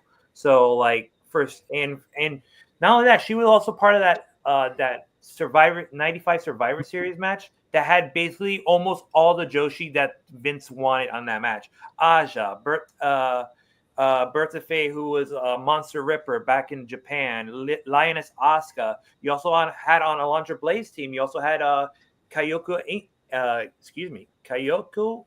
Inu, who was one of the best wrestlers in Japan. That obviously not familiar as the other two that I mentioned, or three. But yes, I think Alundra Blaze, aka Medusa, definitely deserves to be on here for sure. All right, so JPO said he's resetting his computer real quick, so he'll be back in a minute. Luckily, he'll be the last vote, anyways, on this next go round, because we were on to Richie. So one coveted spot left. What you got? I've got there's 3 women that I'm thinking of. It's just a matter of which one is more likely. I'm gonna go with one person I still think is underrated. We'll see. We'll see how this goes. I'm gonna go Molly Holly. I think Molly Holly. First again, she's a WCW alumni. I can't remember Nora. Was she under a real name, Nora, or whatever? I can't remember. But Nora Greenwood, and then comes in as Crash's cousin. You didn't think much of it, and then but then she starts getting good matches when she's becomes Mighty Molly with Hurricane. Gets really quite it's pretty entertaining. Former hardcore champion. When she hits Hurricane with a pan. I think she comes into her own when she in the sort of early 2000s when she becomes this she takes on this purity sort of gimmick where and she has a really good feud with Trish Stratus, and then she had she people realize what a good wrestler she is, and she's really good at becomes really good at her character work. I just think she's just really solid in the ring, and she had that great that interesting moment that moment at WrestleMania 20 where she had had a hair shape of Victoria, I think she's just well deserved, and she's just been really solid in ring performer, and she's still in WWE at the moment being a trainer for the next generation of talent, and I think there's a reason for that. That they brought her on because she's really respected in the industry, and she's still she'll still pop up in rumbles here and there because she's really really good worker. I think maybe sort of she got a break probably later than maybe she should have because I think she could have been women's champion more than she ended up being, but yes, I do think that she's great, and I'm glad she got a Hall of Fame induction eventually. So Molly Holly. Okay, so Molly Holly's on the table, JPO, just when we get around to you. This is one I wrestled with because she's kind of on my border. My only reasoning being that her run in WWF was so short when you actually look at it. It was like maybe 3.5, 4 years tops. Like, because she was just kind of a valet at first. For the Hollies and even Spike to a degree, and then she started wrestling, and like 3 years later she's gone. She just like leaves and she like quits the business basically. And it's like she's really good like for that time, but I almost feel like almost every other woman we have on this list had like more longevity and like did like more stuff for longer. So just for that reason, I'm gonna give it a very slight no, but I like Molly a lot. But Jacob, you're muted, by the way. Sorry, I had to sneeze and forgot to unmute. No, you're good. I'm in the same boat. I really like Molly. I think the the longevity or lack of does kind of hurt it just a little bit. But yeah, I think she was able to do some really good character work. I think Mighty Molly is a lot of fun. But yeah, looking at the list, like they really have that longevity or some big moments. And yeah, I mean, like Mesa said earlier, if we were doing like a 20, I think there's a case to be made for Molly, but slight no. Yeah, I was wrestling with it too. I got two others. I might have your other one. We'll see here, Richie. But Steve. Yeah, I mean, I definitely I agree with you, Pez. Her longevity definitely has to be taken, part of it, and she didn't really wrestle long in the 2000s or in WWE for that long. I mean, maybe a little bit before, but like, I'm also going to say a slight no as well. I mean, I do like her character work, but like, I think there's other people that we could probably still talk about, and we still have that one spot for people that have not only character work, but but also longevity in the ring as well. So I'm going to give it a slight no. All right, JPO, Molly Holly. It was on my original list because I do love what she did within that time frame, but I let Steve's people in, so blame Steve. I guess I know. Okay, well there you go. All right, one spot left. I'm gonna go with the one you might have been thinking of, Richie. I'm gonna go with Gail Kim. I think Gail Kim, not only was she kind of ahead of her time when she sort of debuted in the WWE, she had a different style. She had that kind of Japanese style, strong style, if you will, that really brought, kind of an electric feel when she debuted. She has some good feuds, within WWE, but I think it's really when she went to TNA in like 2006, 2007, where she really kind of broke out. And became great. She was a knockout of the year in 2007. She was not afraid to get in there with the guys, Bobby Roode, whatnot, a couple of dudes here and there. She had a great feud with Awesome Kong, who we talked about, a couple of like really great, just crazy hard hitting matches and whatnot, and multi-time, kind of knockout champion and whatnot. And again, just a person who had a unique style and somebody who was really just fun to watch in the ring. And I think if she like, it's a thing of like if Gail Kim had actually like debuted maybe in the 2010s and was like wrestling now, I think she'd be an even bigger star actually, because she would fit in with kind of that women's revolution. It would have been an even bigger star, and she was still great. Don't get me wrong, but like I think she was like almost like 10 years ahead of her time for what she was doing. It's kind of style of stuff that she was doing. So I'm gonna go with Gail Kim and see what happens. Jacob. There were three names floating around in my head that I wanted to bring up if it got back to me. And I was like, well, if any of those three get brought up before me, I'll just say yes and make it easier on myself to not have to choose.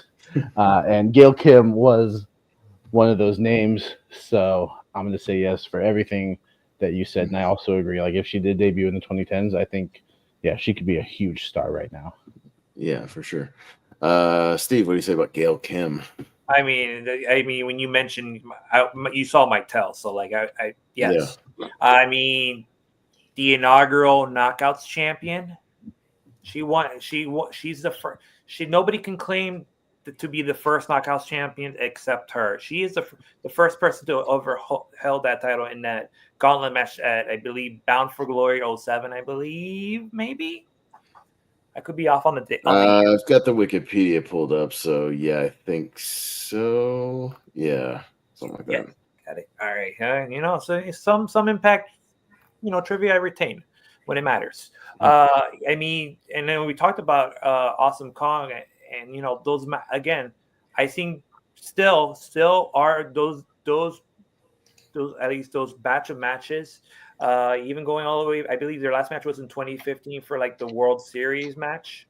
World Title Series match or something like that. I mean, they still can go at it even from 07 to 2015. So for sure, Gail Kim definitely deserves to be on this list as the final person. All right, JPO, what do you say about Gail Kim? Definitely on my original potential list. I'm only torn between her and one other name. That other name might be canceled.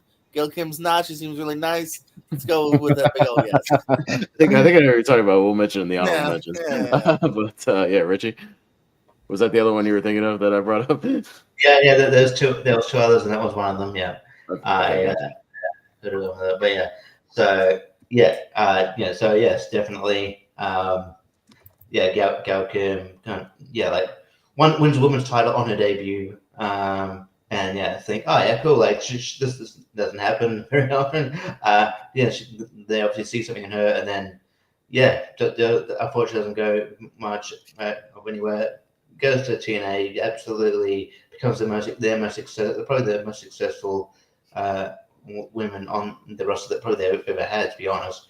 And then goes back to WWE.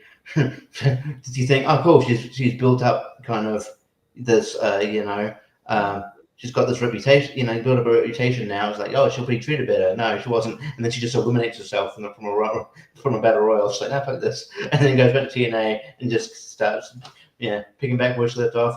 And TNA Hall of Famer. I could honestly, if they're gonna include just the accomplishments in wrestling, maybe Triple H one day acknowledges her accomplishments and inducts her in WWE Hall of Fame.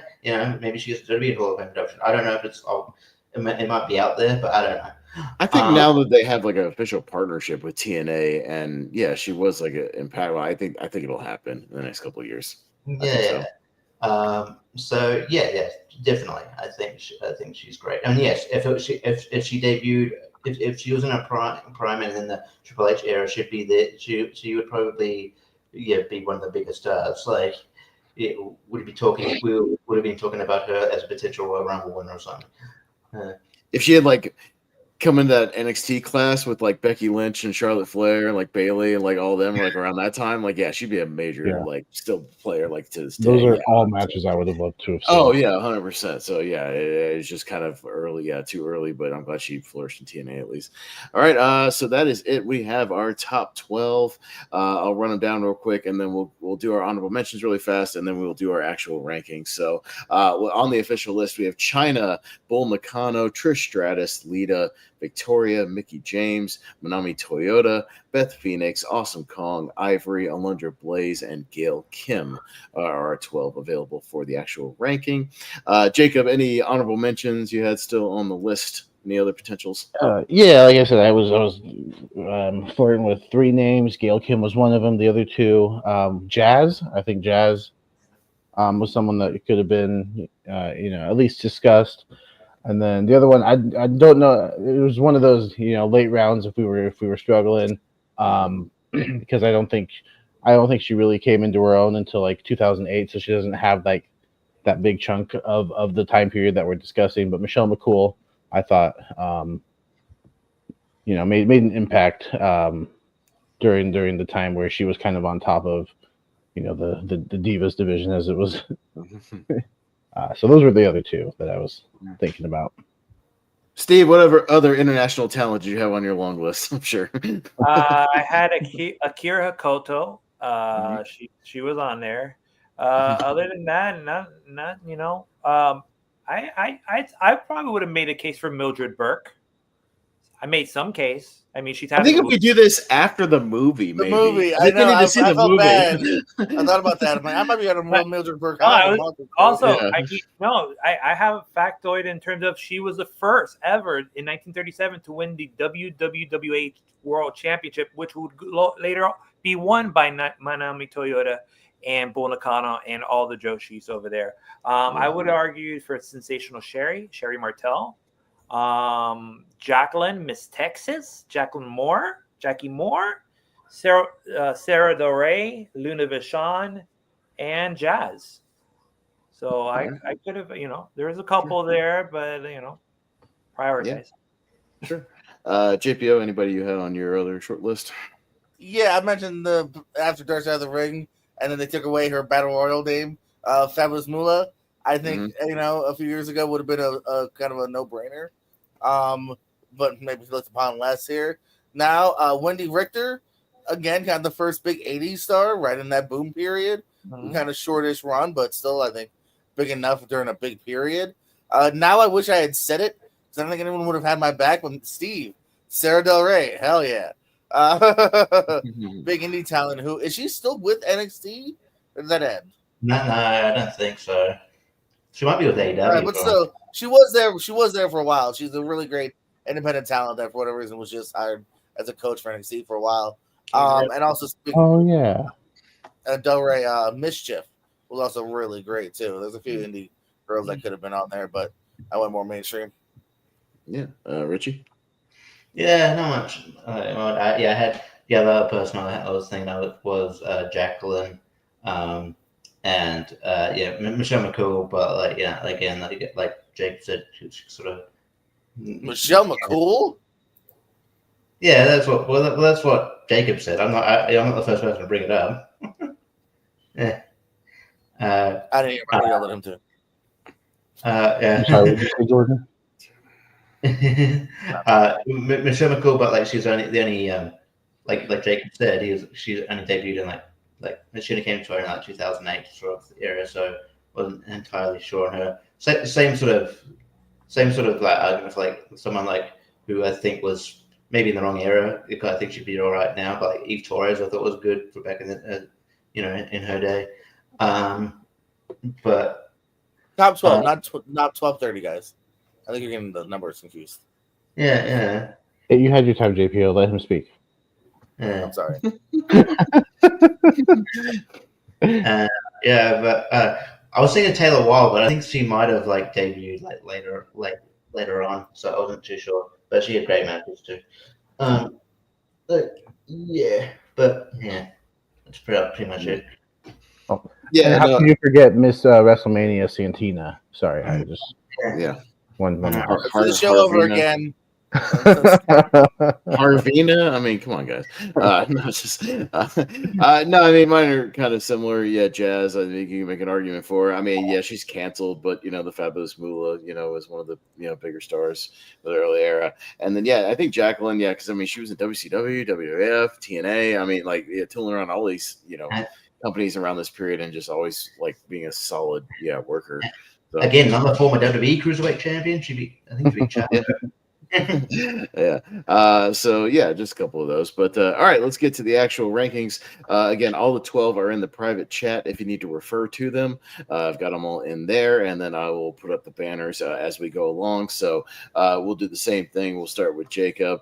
Nominate whoever you think should be number 12, and we'll go around and you guys will all say who you think should be number 12 on the list, and we'll see what kind of takes it. So Jacob, who is your number 12?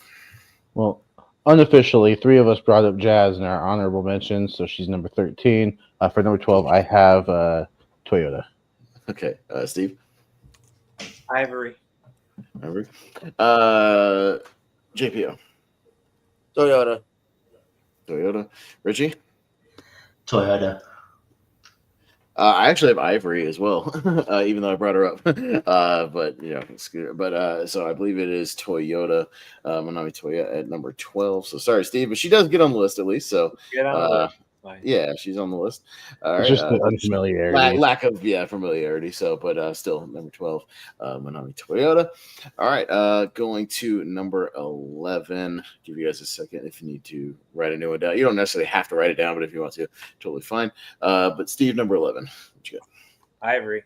Ivory, JPO. Yeah, now I'm on Ivory. Richie? Ivory. Yeah, I'm fine with Ivory at number 11. Jacob?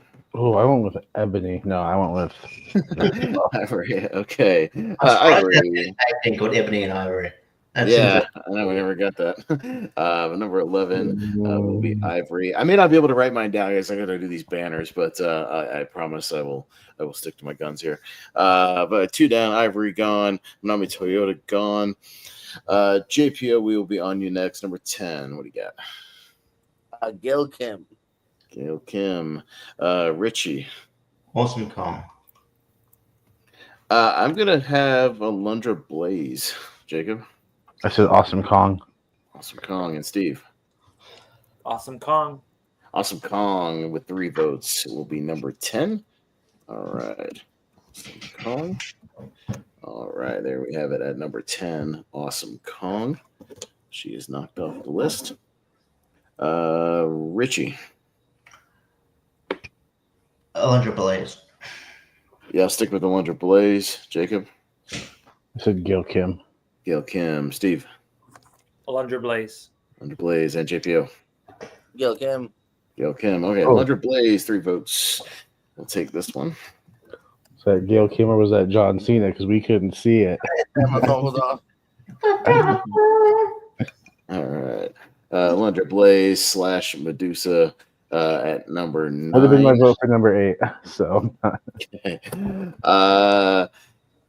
So is it on me, I think, or is it on Yeah. Richie? Okay. Yeah, I'm fine with Gail Kim. Next, Jacob. yeah, I'll stick with Gail Kim. Steve. Yo, Kim. Gail Kim, JPO. Yeah, she's one of those borderline ones where like her juicy shit is like 08 to 012. Like Yeah, You know what I it's mean? It's later on. Yeah, it yeah. would have been higher if Just we gets did in like there. 2005 to 2015. right. No, I get you. Richie. Yeah, Gail Kim. Yeah. All right, yeah, Gail Kim at number 8. Seems like a good spot though. Overall, it's she's still getting the respect there. So, Gail Kim at number 8, getting knocked off the list here, and we will be going to number 7. Let me look over the list real quick.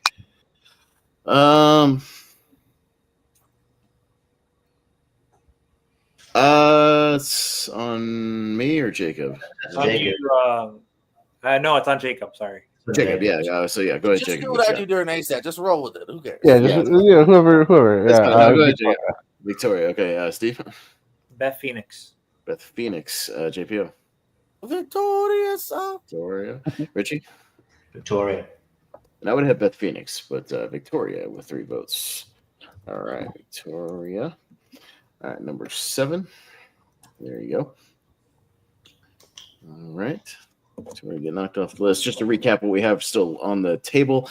Beth Phoenix, Mickey James, Lita, Trish Stratus, Bull Nakano, and China still available. So number 6, Steve, go to you. What you got? Beth Phoenix. JPO. Don't tell Steve. Bill McConnell. Oh, Richie. Beth Phoenix. Yeah, I'll go the Glamazon.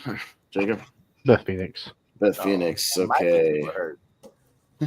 All right. So we are into JPO. the top 5. All right. Mickey James, Trish Stratus, Lita, Bull Nakano, China. Let's see. Okay. All right, JPO, you're number 5. Bill McConnell. Bull Nakano, Richie. I'm gonna tell Steve on you. Bull Nakano. How dare you? Yeah, she's in the top 5, but I have people above it. I'll go Bull Nakano. Sorry, Steve. But she's in the top 5. Bull. Yeah. China. China, okay. But hey, she made the top 5 though. That's not bad for Bull Nakano. She Not beat out bad. Gail Not Kim. bad She at beat all. out Alundra Blaze. Some good names there. So in the Yep. top 5, pretty respectable. Number 5, Bull Nakano, Hall of Famer. All right. Knocking her off the list. China, Trish Stratus, Lita, Mickey James on the table. Richie, I believe, right? So, Yeah. Mickey James. Yeah, I'm going Mickey James pretty easily here. Jacob?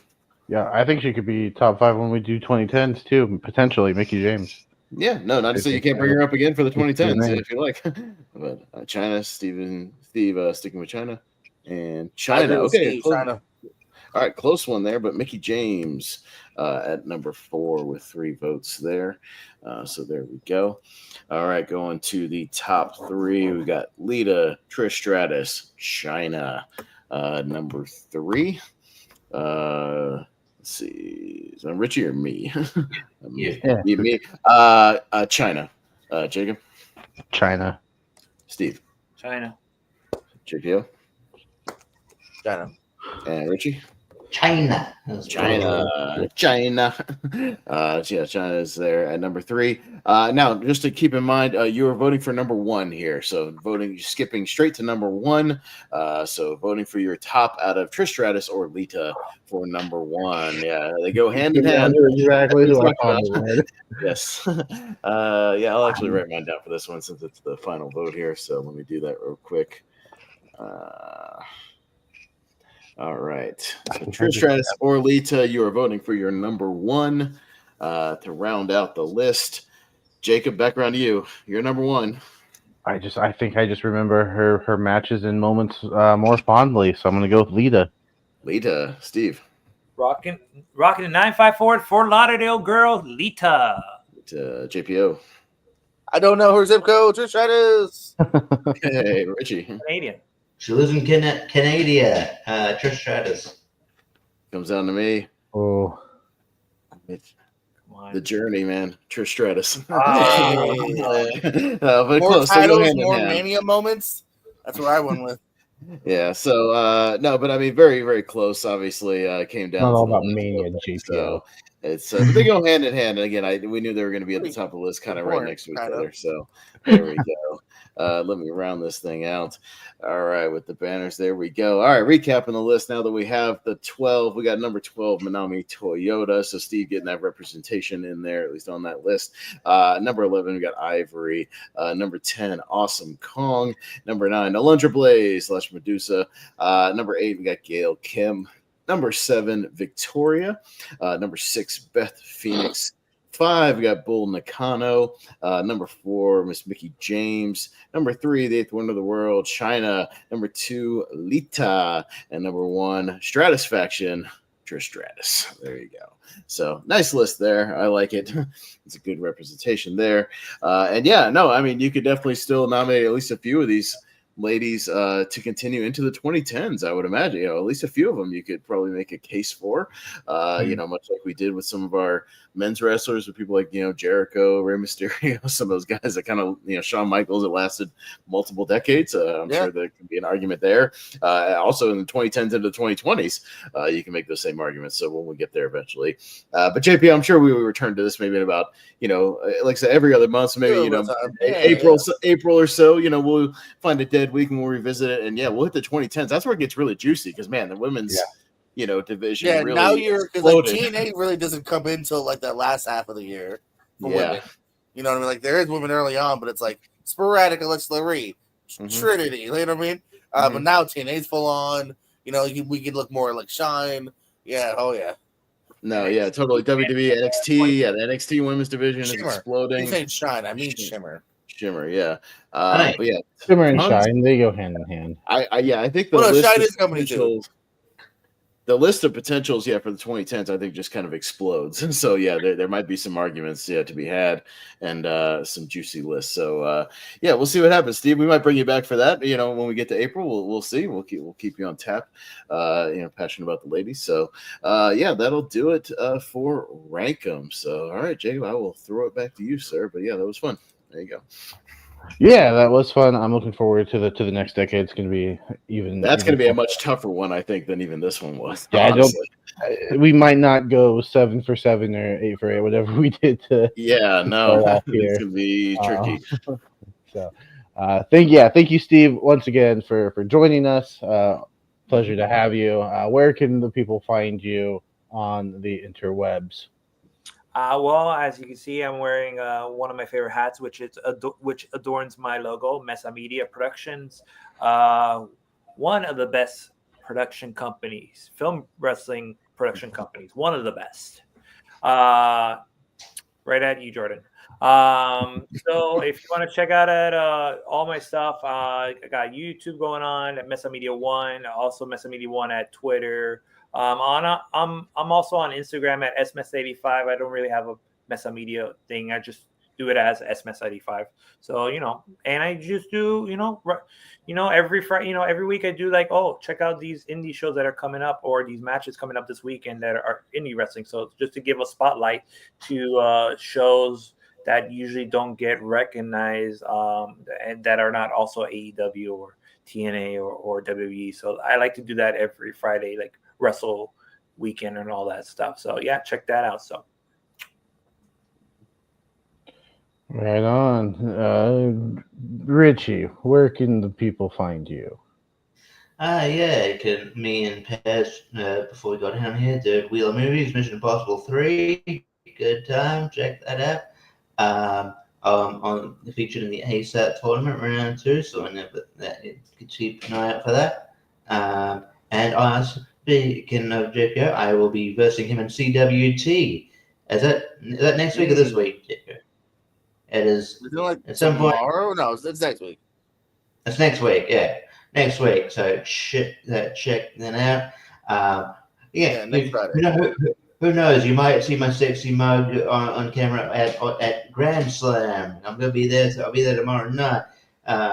So I don't know.